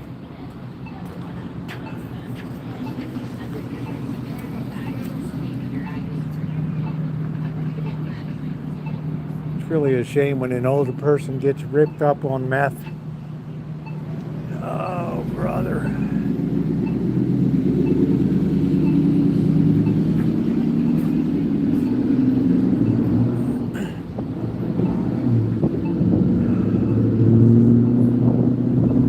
Oh, that breeze feels good this afternoon. I got a little bit of sun today, ladies and gentlemen.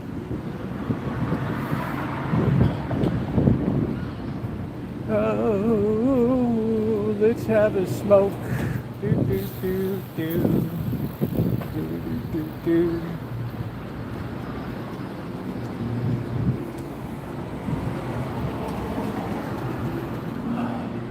Corky, I wonder if anybody's going to insult me tonight.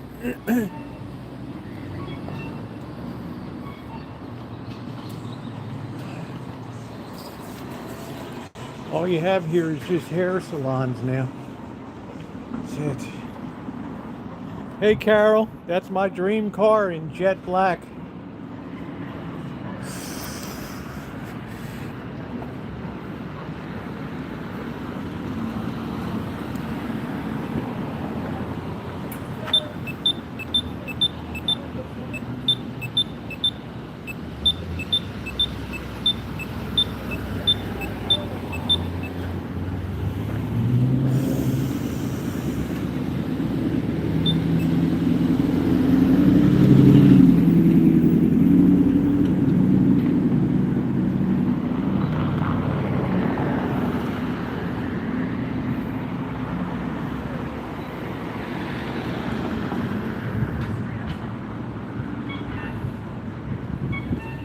Yeah, I never throw my garbage around.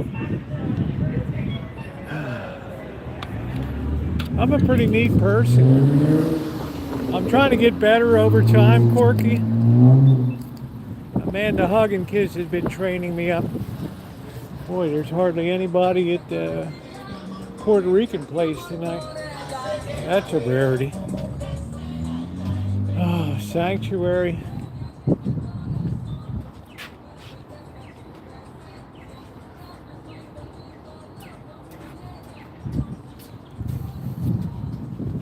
Feeling lucky blondies. They're trying hard here, this bakery. Sorry.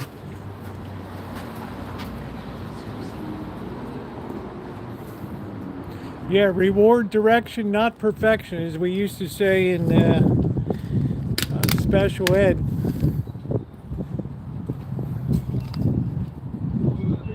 Another beauty lounge.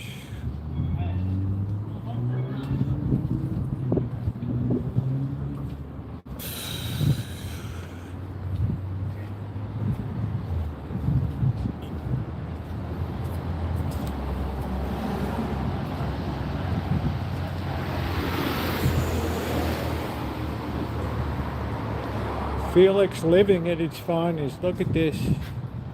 People paying premium dollar to be in this place.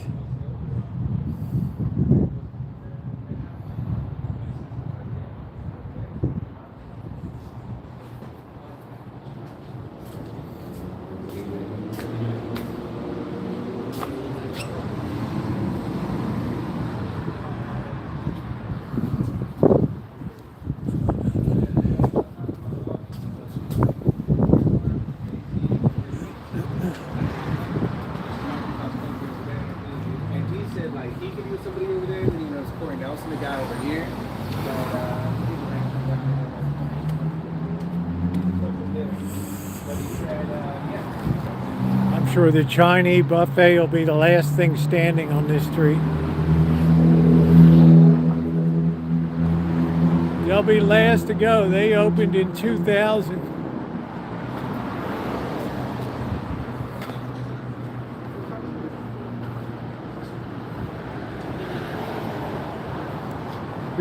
The big buffet.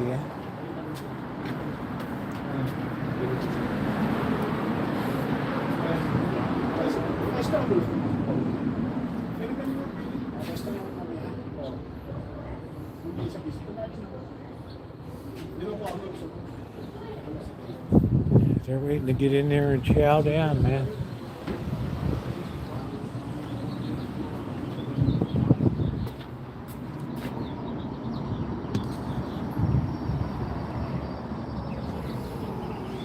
Who's hungry?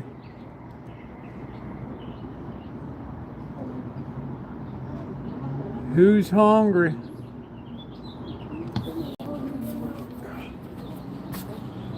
Oh, brother.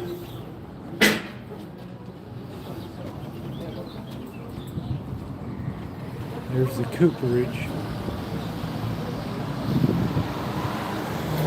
Another hair salon.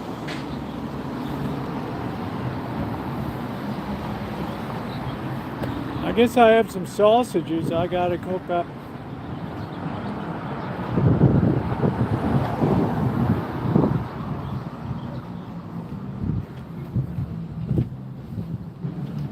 This is Vietnamese sandwich place.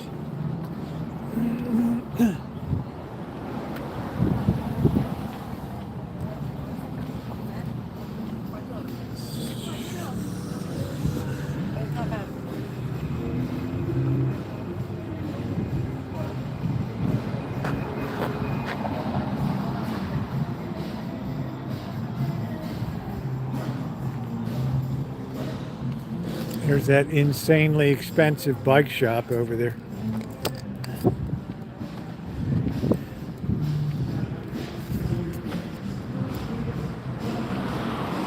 I don't know, this piece of art looks new.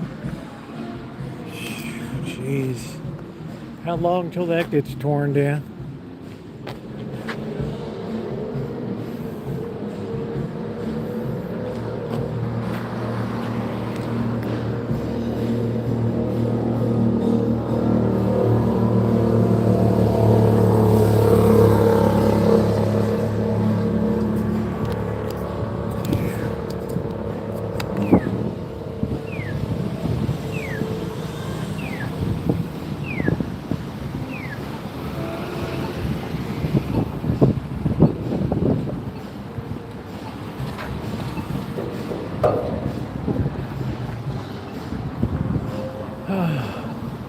We're cutting school budgets, but we can have this.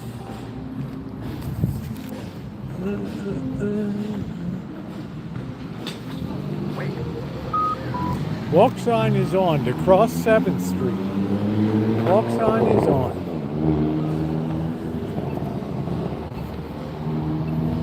Yeah, thumbs up are appreciated. Any support too is very appreciated. Thank you very much.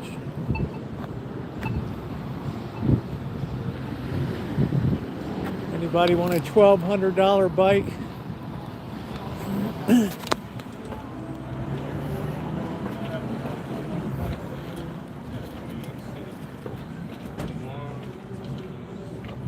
They seem to be the same size. Yeah, the only thing that would give me.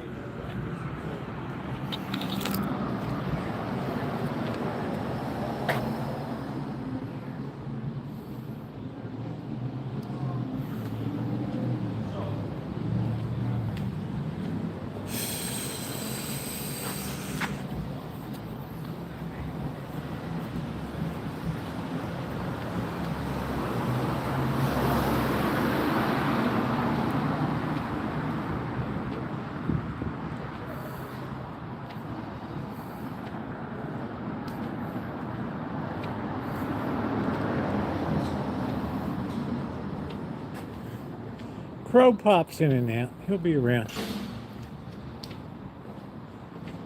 He is a good chatter. It's a lawyer's office.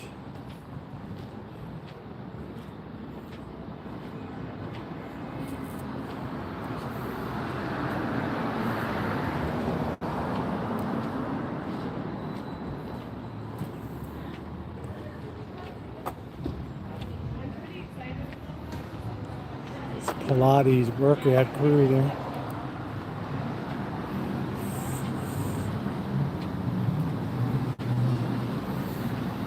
It's a very warm day today. Unusual. Makes me think it might be a scorcher this summer.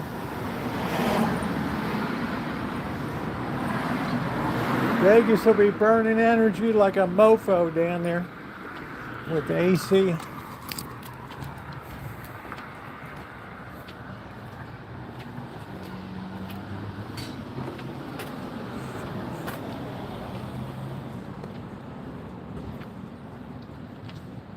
Our trees, a lot of our trees have already leafed out here. See up there.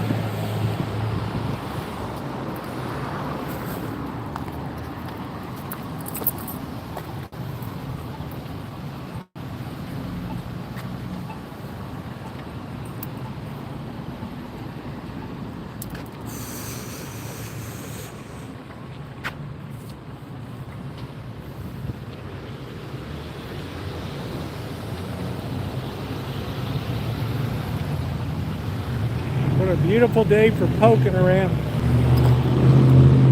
I was telling you guys about these camellias. They're pretty flowers, but then look, they drop those brown things on the ground. Let's clean up the signal. Signal's terrible in here.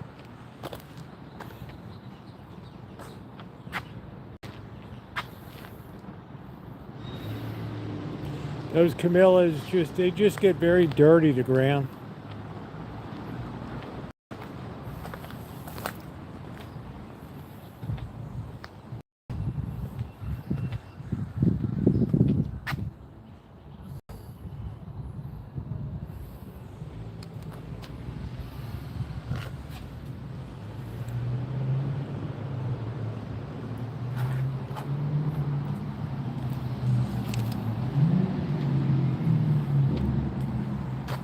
I never noticed this church has buttresses on the side of it. That's pretty cool.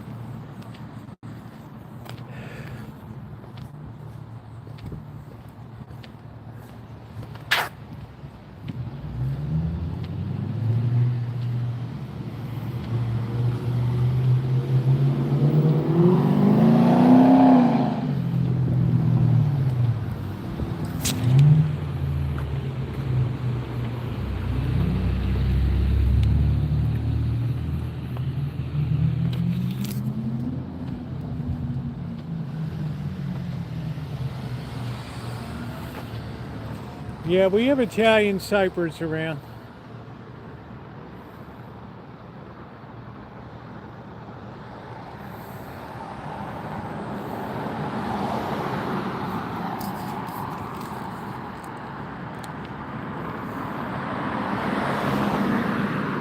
Somebody lost their tennis ball.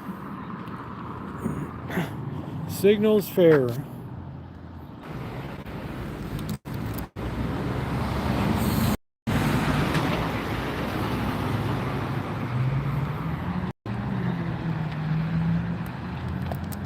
I guess whose thrift shop closing down? I don't know.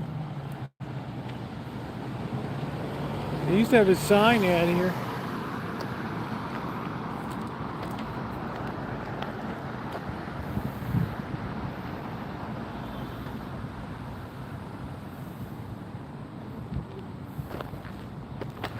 Tattoo and a beer. You know, I don't have any tattoos.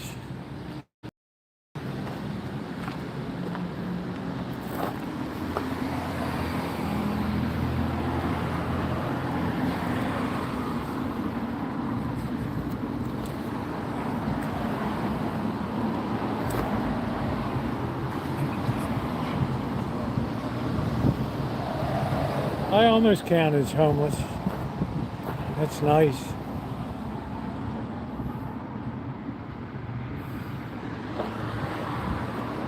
I'm not really the tattoo person.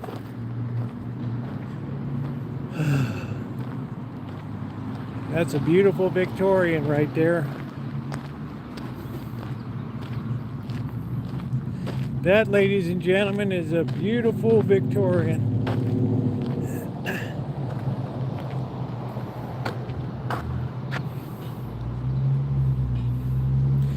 Yeah, how you doing, Crow? Why should I change my image now? You guys would die if I came in styling one day. Yeah, hey Aaron, how you doing?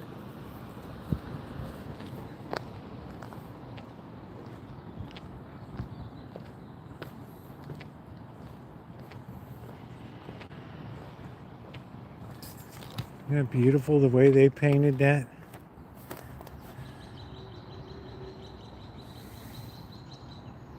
That thing's got a hell of a foundation. Look at that stone around.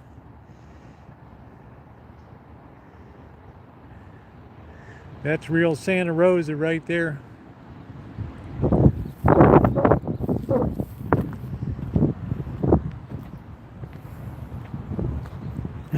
Corky's like, well, I do have some nice silk ties. I didn't want to be a slob to go shake the president's hand.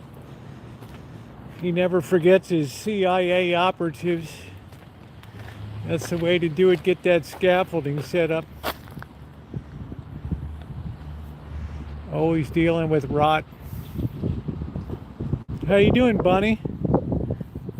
It takes a lot to keep up these houses. Oh man, I have a 1,000 square foot house and that's enough for me. Maybe I'll get out the paintbrush next week and do my own, the Shine Shack front. The shoemaker's kids go bare.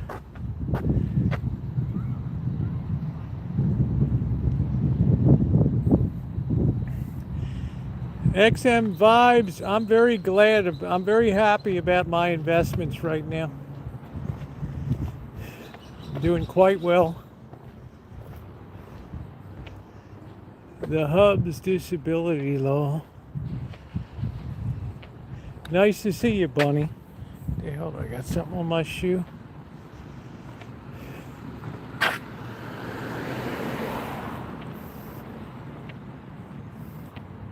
hate I'm squeaking walking along. What the hell is it? Shit's gonna drive me nuts. Ah, man. Hold on a minute.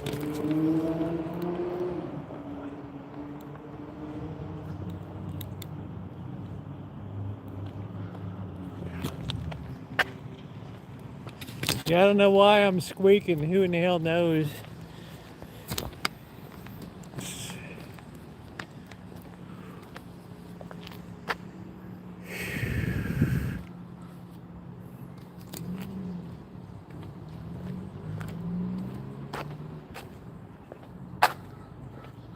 It's nice. We're in the historic Cherry Street neighborhood here. The high money district.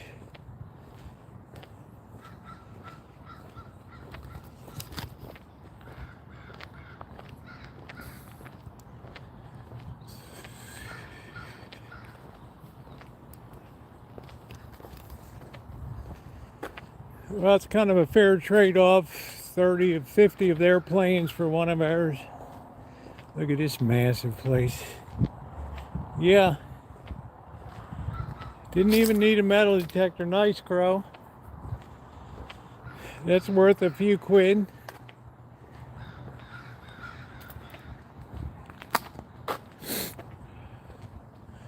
Beautiful homes. A lot of them are offices, office complex here.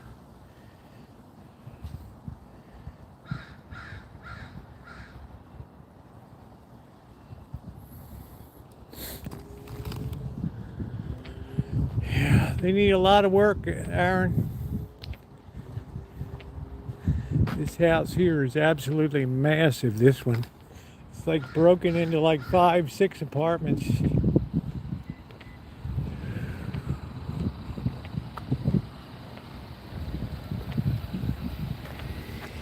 That's what I have around my property, boxwoods.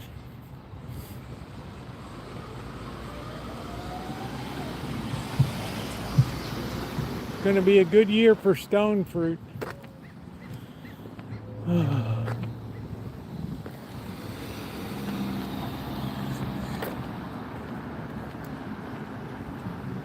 Here's one of these monkey puzzle trees. These things are massive. This is really huge. Yeah, a lot of people will be living in boarding houses coming up.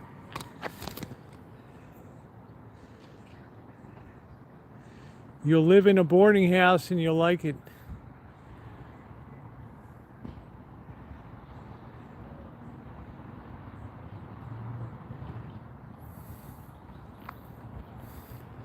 I don't know what the hell this is up here. It's like some kind of weirdo entranceway. I don't know what it is.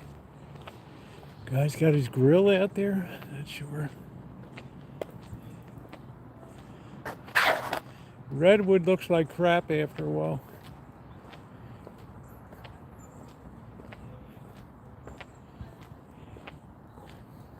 Monkey puzzle tree. Seed pods are very painful when you pick them up. I can't get over these foundations. Hey kitty, how are you? Welcome in. Please hit the thumbs up button if you're coming in. We're just doing a stroll through the high rent district today. I think we have a little reading library over here.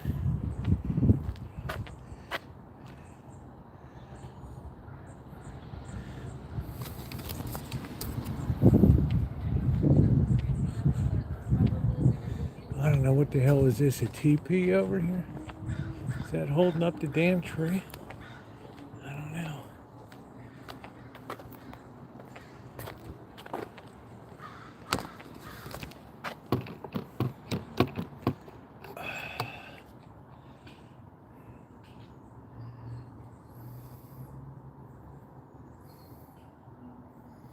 Yeah, there's a lot of people in Jerusalem tonight. Stockton, holy smokes.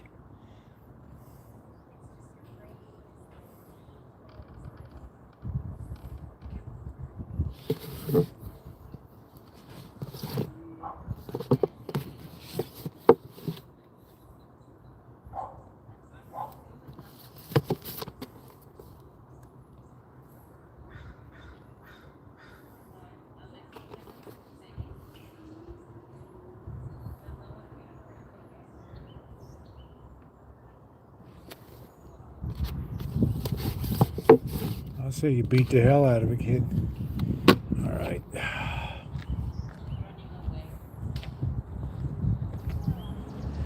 Yeah, if it wasn't shot down, stuff happens. It's war.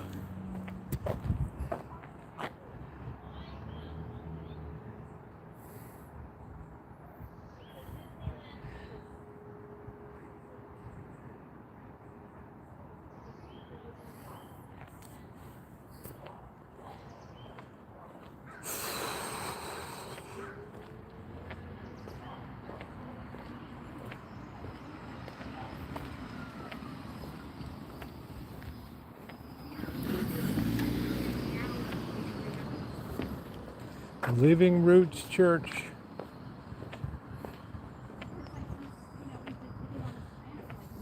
Years without careers, right? So we didn't. I mean, and then it'll just change. Like 10 years from now, it'll just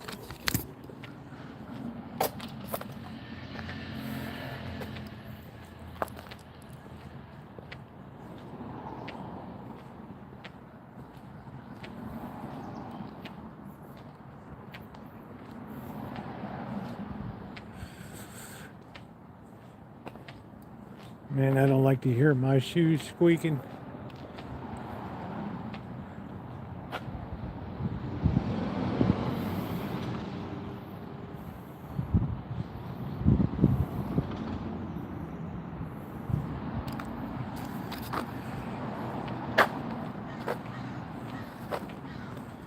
Well, it's not like World War II, Corky, when you crank out that armaments like candy.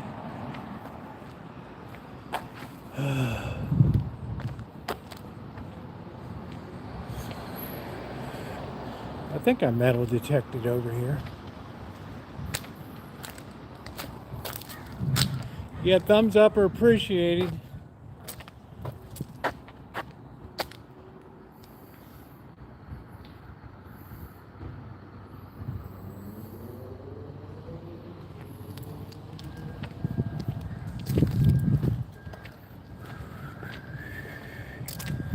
Stand by. How's the signal? Signal's fair.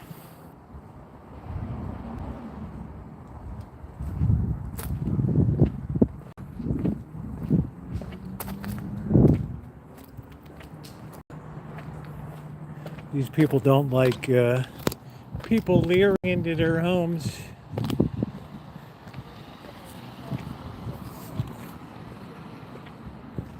Don't be leering.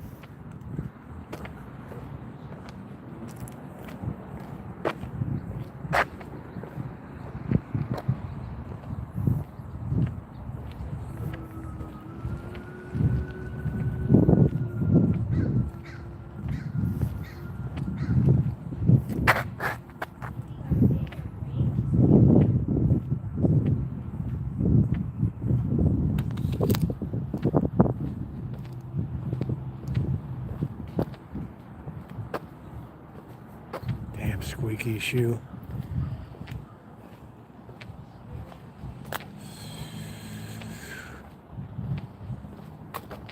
Fig tree. There's a baby figlet.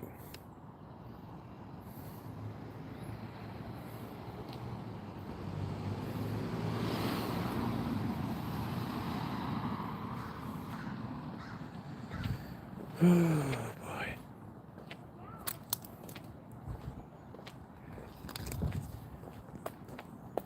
Oh, here's an office chair. Send that to Amanda, hug and kiss.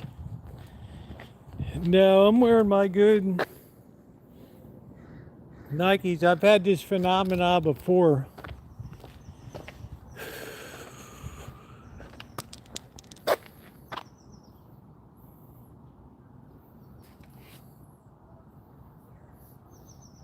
I love people put it out as if somebody's going to take it.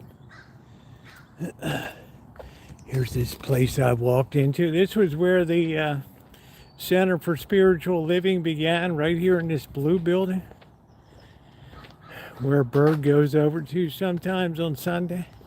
And I walked right in. It's like a private house. Boy, the person was in a bed there.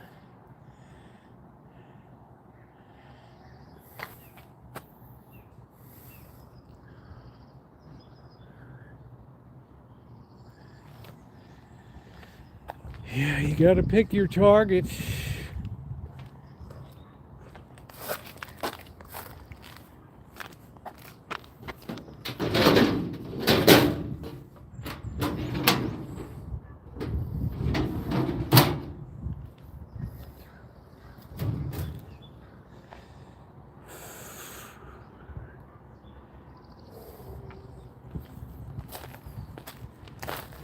Yeah, I walked right in, man.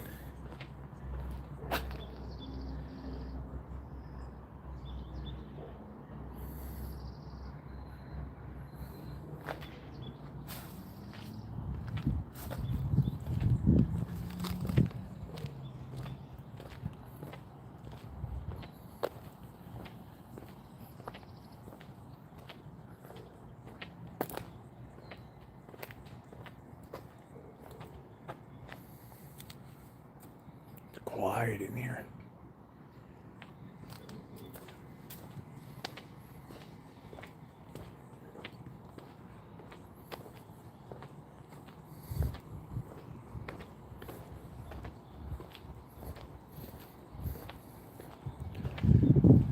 I think this is this house. I really liked it. It has the angular entranceway.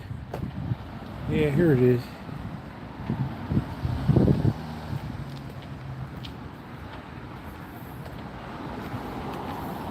I like the way that sits.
The hell is Cows Community Radio?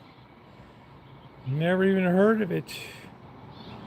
KOWS. All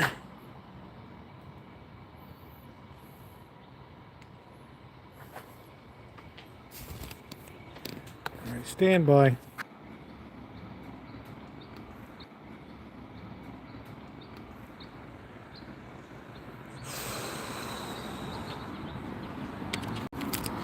Yeah, it's going to be a sweaty summer. It's going to be a sweaty summer. There's another little library.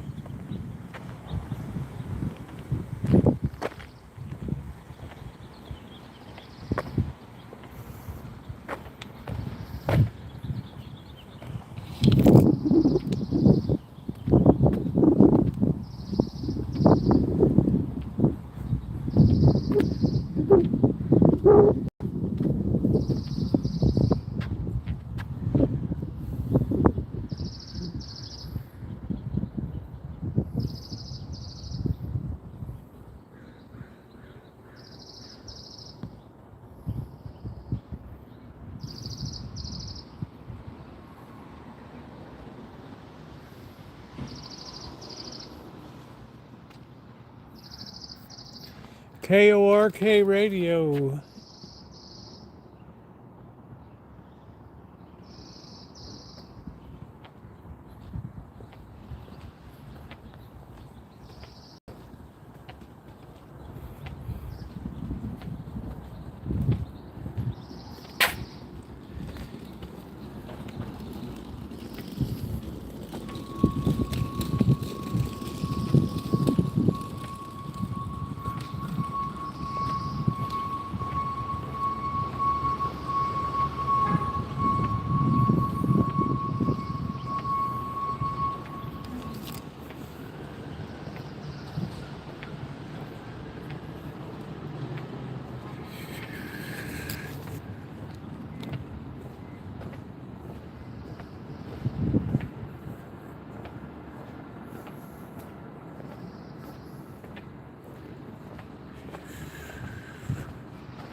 Alright, we made it back to civilization. That was interesting to see those houses kind of gussying up for springtime a little bit.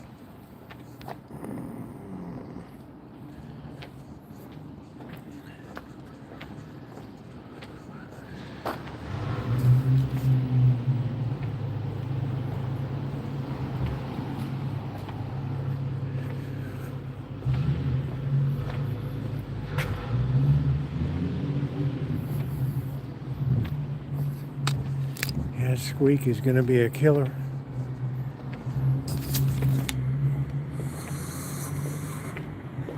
It's the Beaver Street.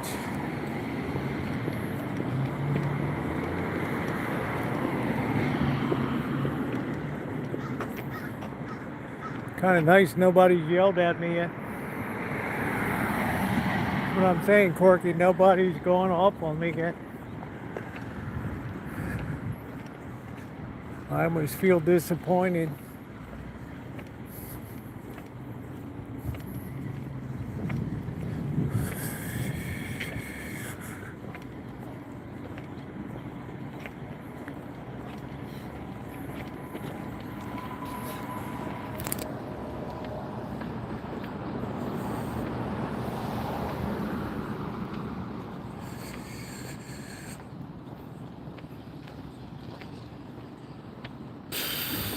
Quiet. There used to be Sawyer's News over there. That was nice.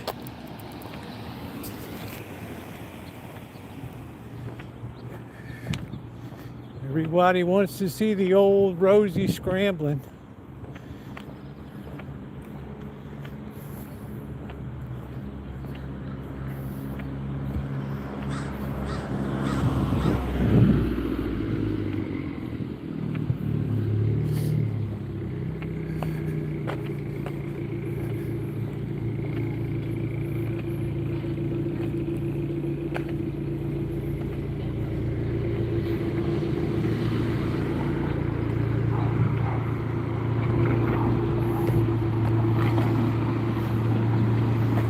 The world is becoming progressively more dangerous.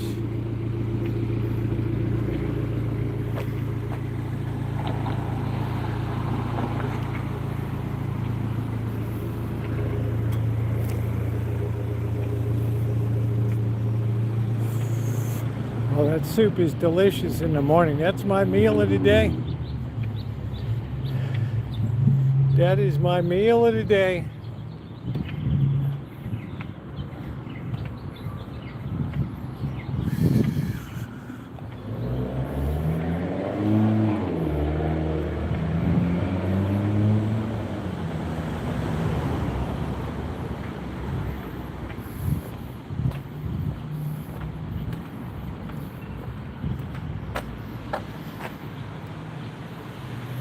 He was talking fast. You might have to slow it down.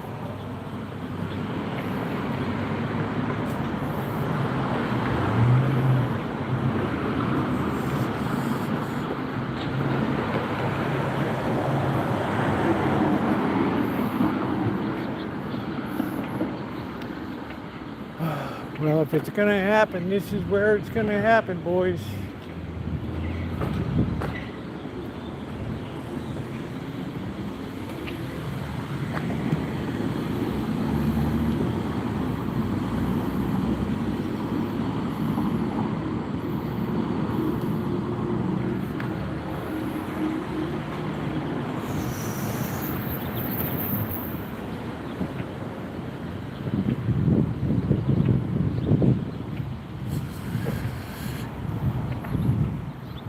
Very nice carry class.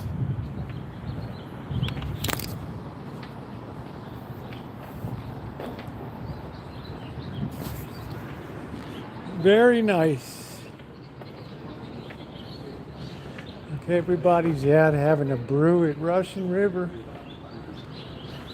Let's find a man to hug and kiss his property loaded with derelict cars. Is it on here?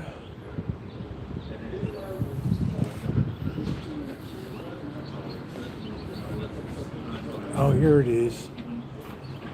Oh, yeah. You get to move all the crap off of the property.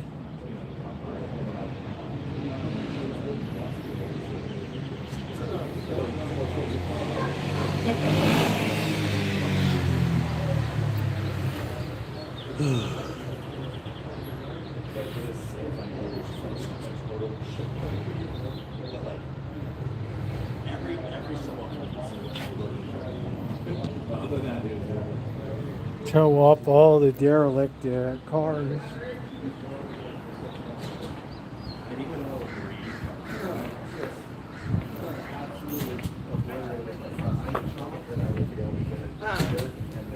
If they try for a couple of months, they will.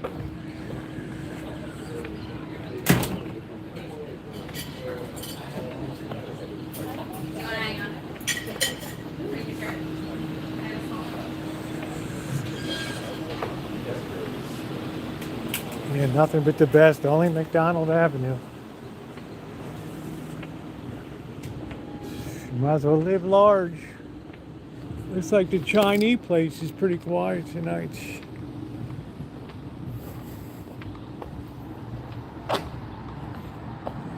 Wanzhou Songgu. Xiaolong Bao. Man, I love those pork dumplings.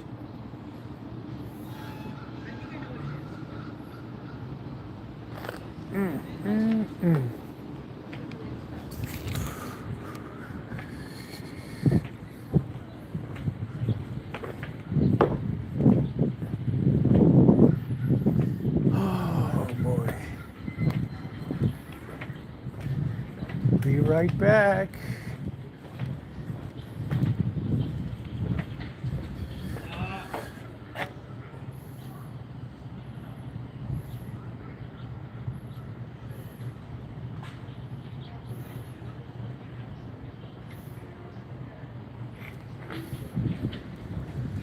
No kings. No kings. Yeah, whatever.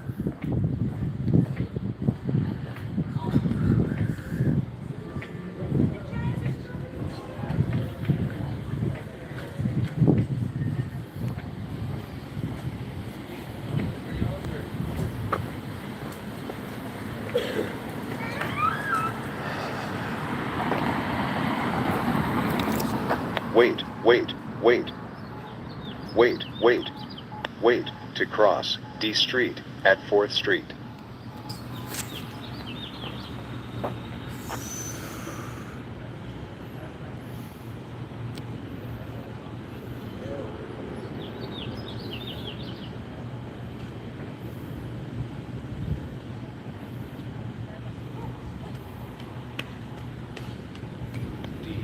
Walk sign is on.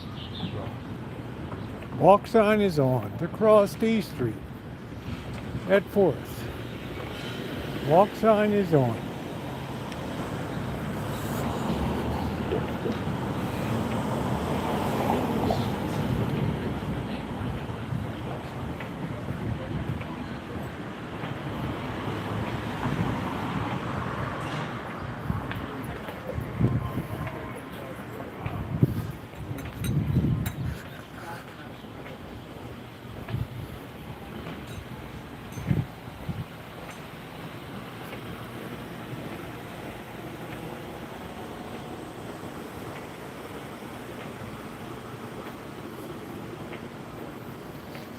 Oh, please hit that thumbs up button. What a beautiful night. Steinhaus chocolates. Guys really humping hard in there.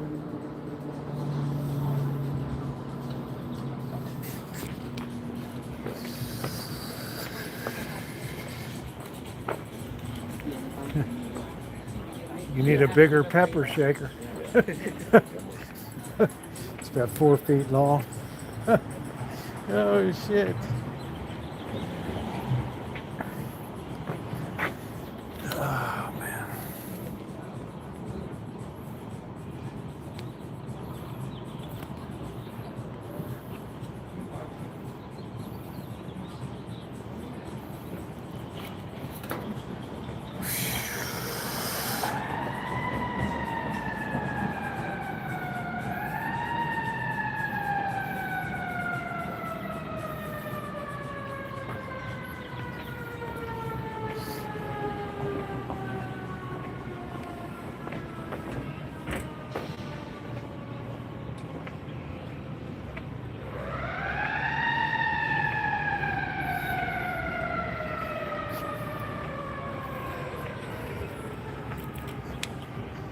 Thought I might get through one live stream one time without a siren, but it wasn't meant to be. It's a burned up tree here.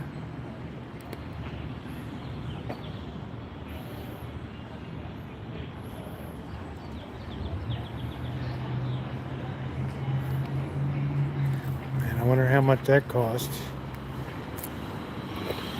No, but we have Planet Fitness, which is even better.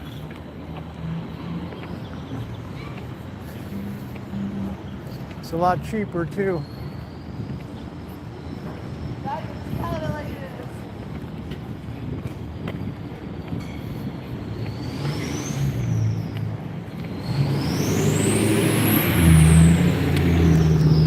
is. We have many Planet Fitness. Oh.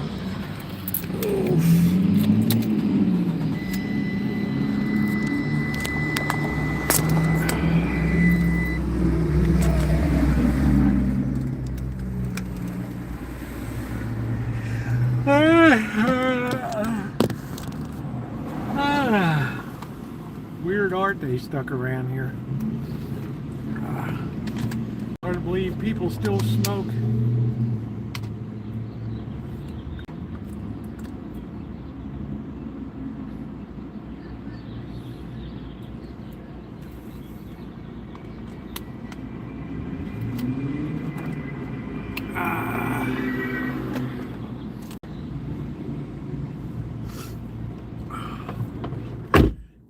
Jenny Craig still around?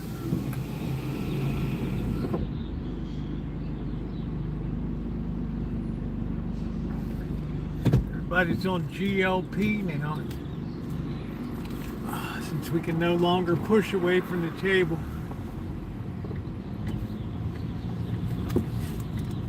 We have lost the virtue of fortitude.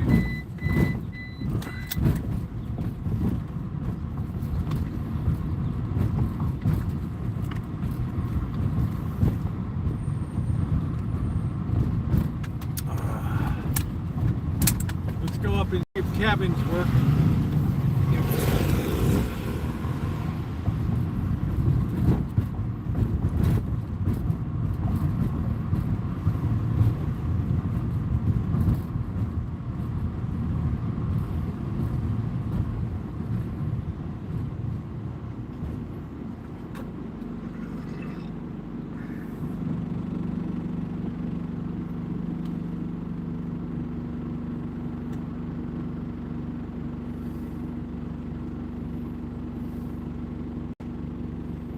You only really need to shower once a week, Carrie class.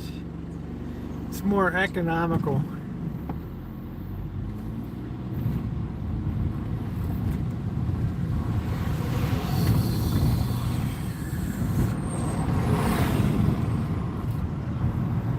Ask me how I know. Can't even push me into a shower.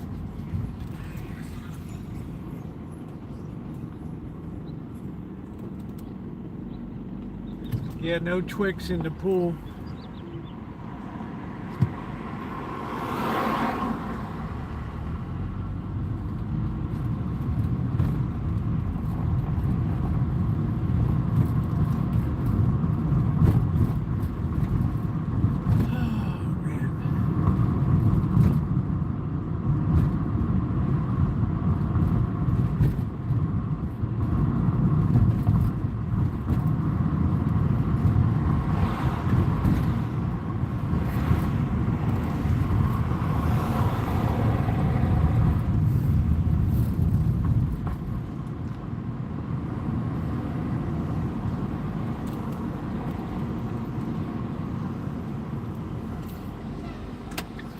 I don't know, I've been with some stinky girls before. I had to drop the hammer on them.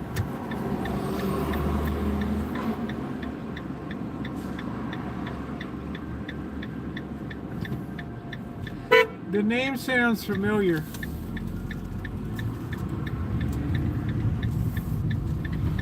I thought he passed away or something.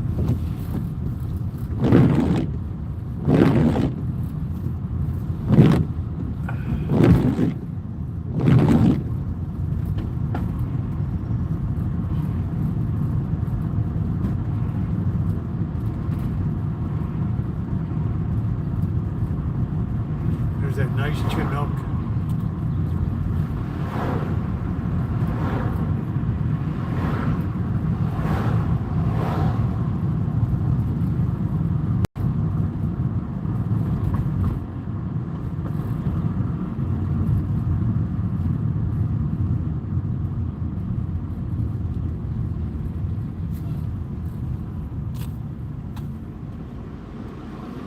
I love waking up early.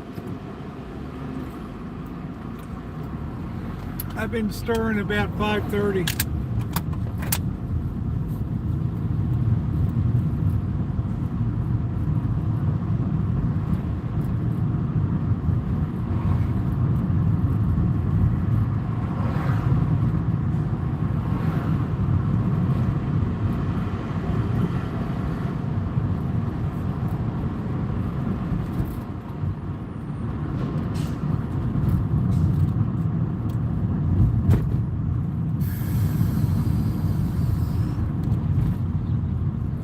I go to bed about midnight.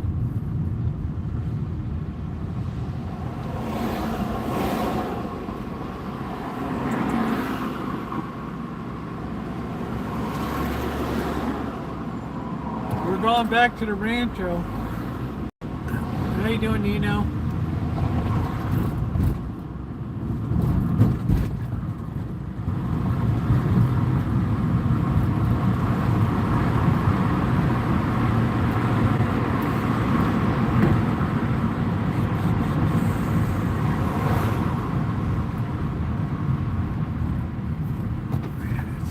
Tough.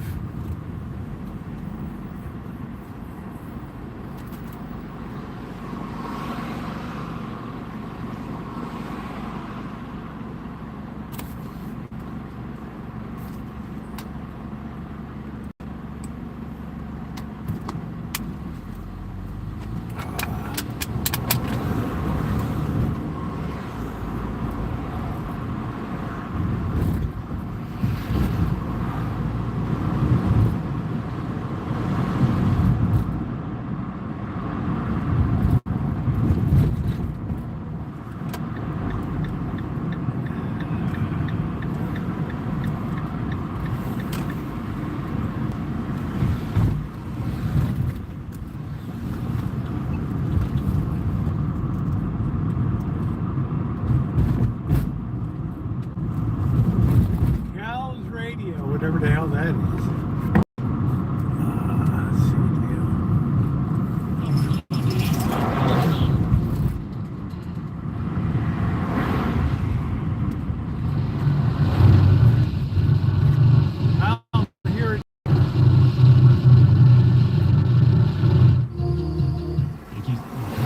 On our latest station, KEDR 91.1 FM, Glenhaven, serving Lake County. Thanks for listening to K-Faith. Check out the new K-Faith website at www. Yeah, 92.5. I couldn't get anything. Must be one of those few hours a day.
Hard. Cameras hate looking into the sun as much as you hate looking into the sun. It overwhelms the sensor.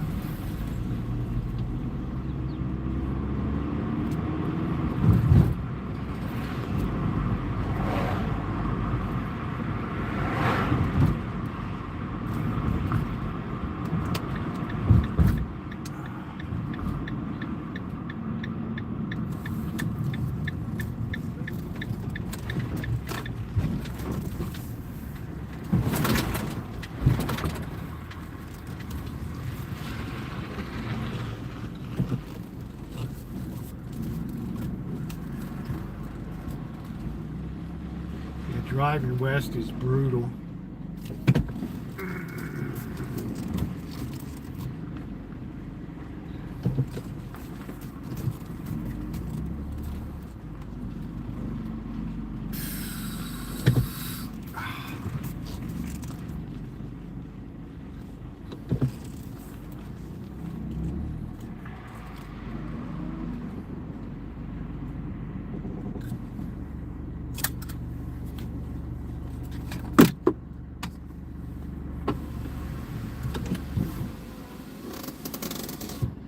Oh, home sweet home.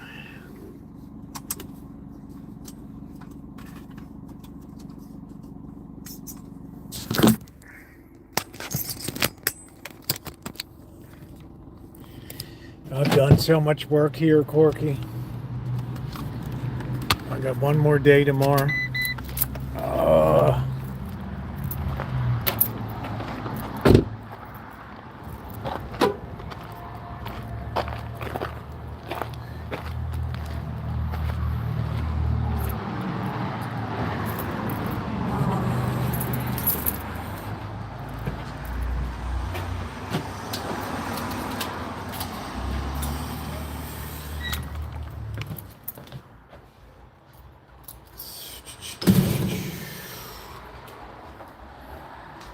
Oh no. Oh no.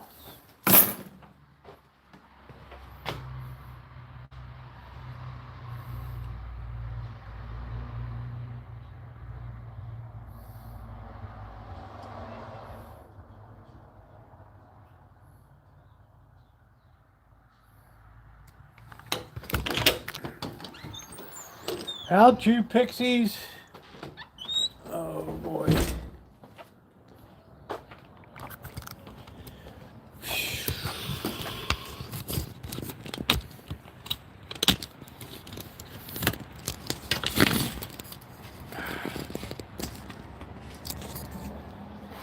All right, stand by, you birds.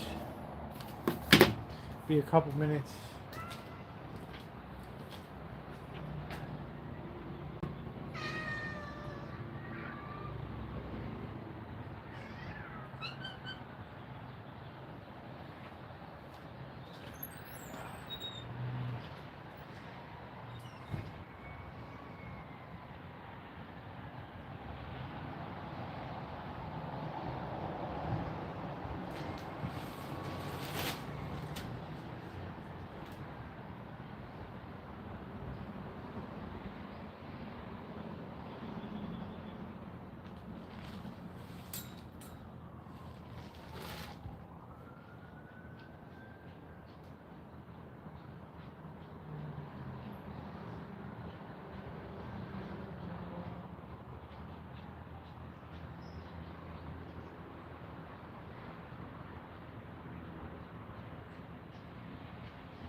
Ooh, you pixies.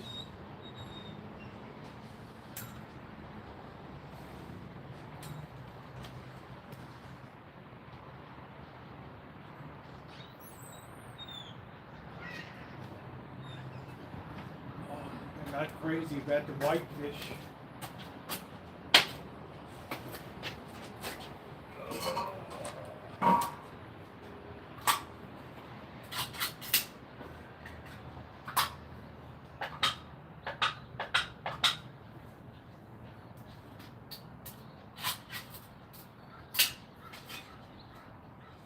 Sailors, they say, would have made Whitefish Bay if they put Fishhead Bay, if they put 10 more miles behind them.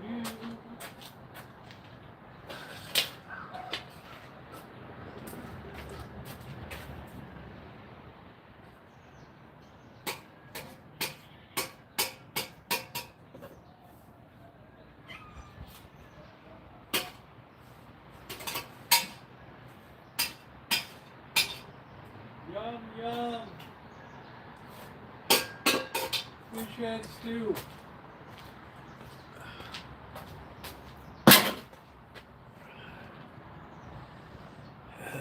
Best little cat house.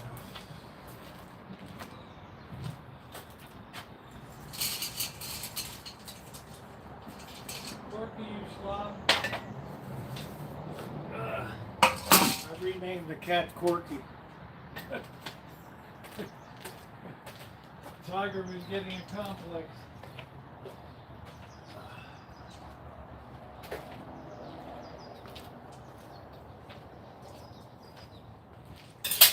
Oh boy.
Ooh, I'm still playing a waiting game with Epidemic Sound. See who's gonna break first. So they give me a 50% discount for resubscribing for the music.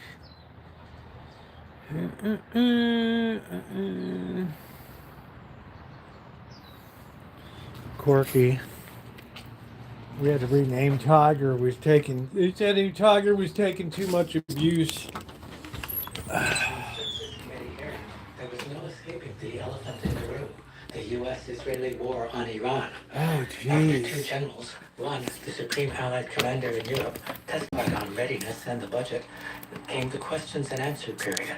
Oh, Republicans jeez. like Rick Q&A. Scott of Florida generally praised U.S. troops and the war. We respect what the military's done, we support what the military is doing, and we hope they all come back safely. And the goals of this conflict is that they don't have a nuclear weapon. The goals of this conflict, they don't have the ability to have ballistic missiles that are going to kill Americans like they've been doing for decades. Democrats took a decidedly different perspective. Senator Tammy Duckworth is a Democrat from Illinois. We're now in the second week of President Trump's illegal war against Iran with no end in sight, and I fear the longer that this war goes on, it will have lasting impacts on the readiness of our military to respond to crises and threats elsewhere.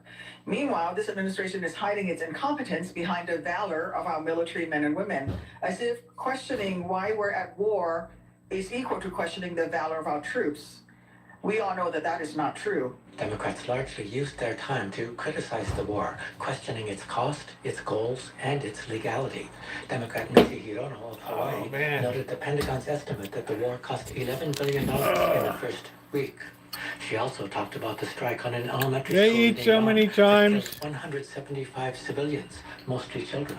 Preliminary findings point to U.S. responsibility for the strike. But this tragedy didn't happen in a vacuum. Secretary Higgs said in his misguided attempt to focus on lethality, gutted the office that focuses on mitigating civilian casualties, reducing personnel there from 200 people to less than 40. Democrat Alyssa Slotkin of Michigan raised concerns over the role of Russia and China supporting Iran. She referred to reports that Russia is helping target U.S. ships and aircraft. If Russia is helping to kill U.S. forces, we have crossed a Rubicon. We are in another moment, and that we have to take decisive action on that. And instead, we're giving them breaks on oil. They're making a ton of money. Democrat Tim Kaine of Virginia called the war unnecessary and illegal. He said the Constitution is clear that only Congress can declare war.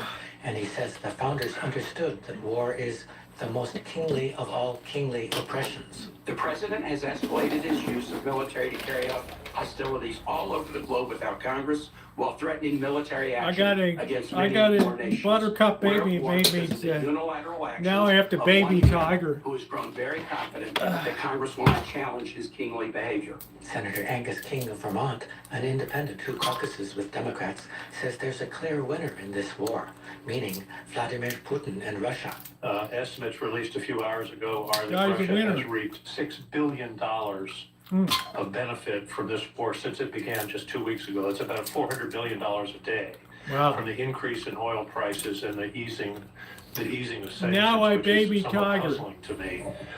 So I just think the record should show that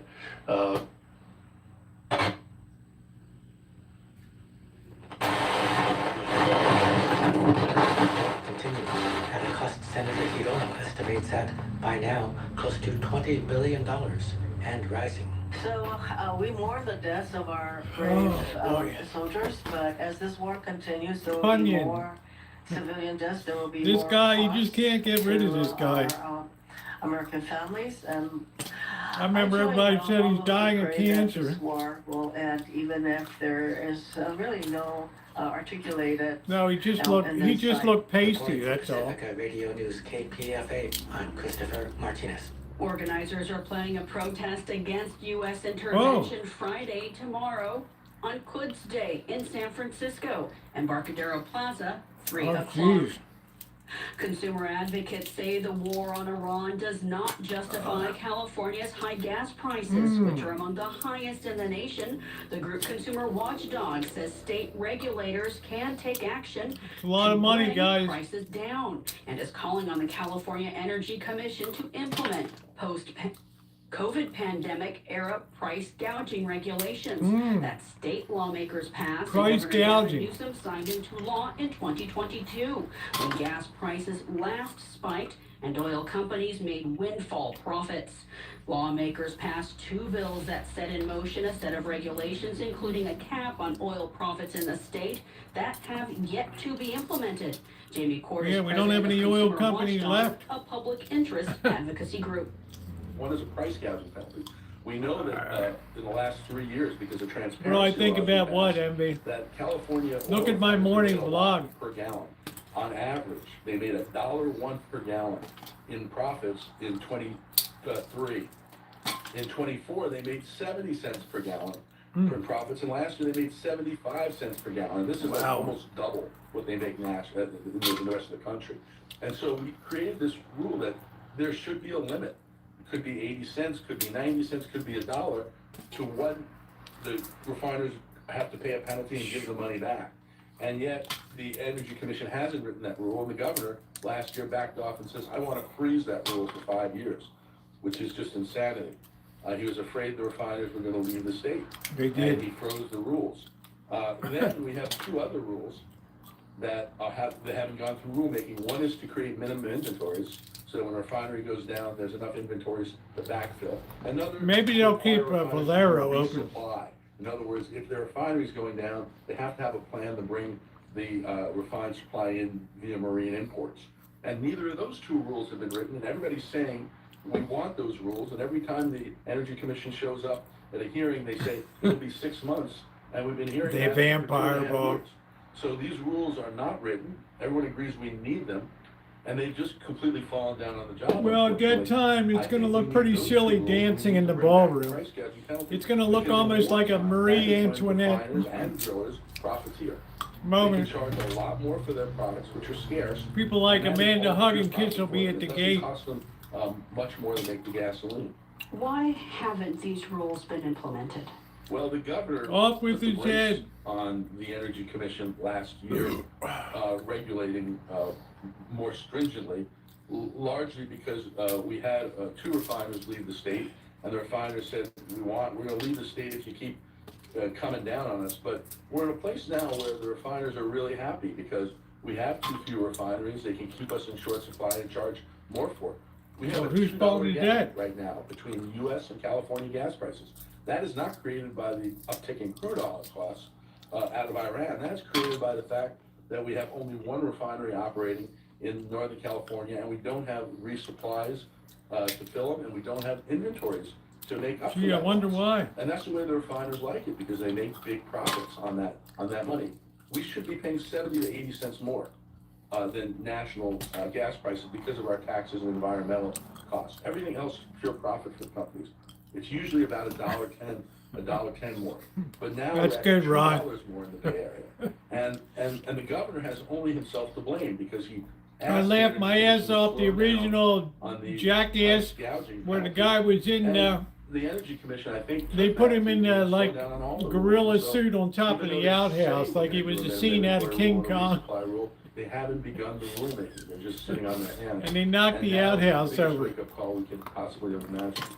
Now, what if all this were in place? What would gas prices look like today? Probably be $1.10 more than U.S. gas prices, so we'd be in the Northern California 90 cents less. I mean, that extra 90 cents or $1 is all because of the inaction of the California Energy Commission. And the Iranian bump is adding about 50 cents per gallon. So the Energy Commission is more responsible for what Northern Californians are paying extra at the pump than the closure of the Strait of Hormuz. They are more responsible than the Iranian administration and the Trump administration for what Californians are paying. And we have to rectify Amanda Huggins is going to be out there with a tar torch and a Silicon pitchfork. Valley Representative Progressive Democrat Ro Khanna has said, well, this is a great time When to that start ballroom pushing opens- the transition off of oil. Yes, but not this way. Absolutely, we need more. She's going to be on a transition. bus trip But for we the don't grand wanna opening. Get the oil companies rich doing it. And that was the point behind the price gouging penalty, is when they made too much money, we take it back and they wouldn't try to gouge us. But now they're gonna go gouging again, so we need to get that rule back on the table. Jamie Court is president of Consumer Watchdog, a public interest advocacy group. Look at how much he makes a Reached out year. to the California Energy Commission for comment, and spokesperson Nikki Woodard said the price of crude oil is the biggest like to factor see how much he affecting makes gas a year. prices, which makes the war in Iran the primary driver of price spikes at pumps in California and around the world. State regulatory and other tools have helped protect consumers from price spikes, but can't protect consumers from a global crude oil price shock of this magnitude, Woodard said. KPFA asked Woodard about the cap on oil profits yet to be implemented. Woodard said in 2023 and 2024, after a series of 3 workshops and its own assessments, the CEC commissioners voted to deprioritize implementing the cap and focus on petroleum supply stabilization tools. And on the rule to maintain backup supply, Woodard said although the best use of the minimum inventory and resupply requirements are still being assessed, the discussions are already yielding results. Working collaboratively with refiners on supply planning has helped to support market liquidity, which is particularly critical during unexpected disruptions such as the war, Woodard said. The Israeli military says it's dropping charges against 5 soldiers accused of raping a Palestinian detainee at the Dutton military prison, which is notorious for alleged torture and human rights violations. The decision comes as much of the country's attention is focused on the war with Iran. Leaked video of the abuse was aired last year by Israel's Channel 12 and purported to show an assault in which the soldiers sodomized a Palestinian detainee from Gaza with a knife. The arrest of the soldiers in 2024 prompted anger from hardline ultra-nationalists, while members of Israel's far-right Zionist government called the investigation into allegations an affront to their service. The pushback led to the prosecutor's resignation, who approved the video's release. Prime Minister Benjamin Netanyahu hailed today's announcement, saying the they were eating the whitefish. Enemies, not its heroic fighters. Human rights groups accused the military of ignoring one of the gravest instances of abuse in the country's network of wartime prisons. Sari Bashi, executive director of the Public Committee Against Torture in Israel, said the ruling gave soldiers license to rape so long as the victim is Palestinian. She also said the decision was the latest in a long line of actions that whitewash abuses against detainees whose frequency and severity have worsened since October 7th, 2023.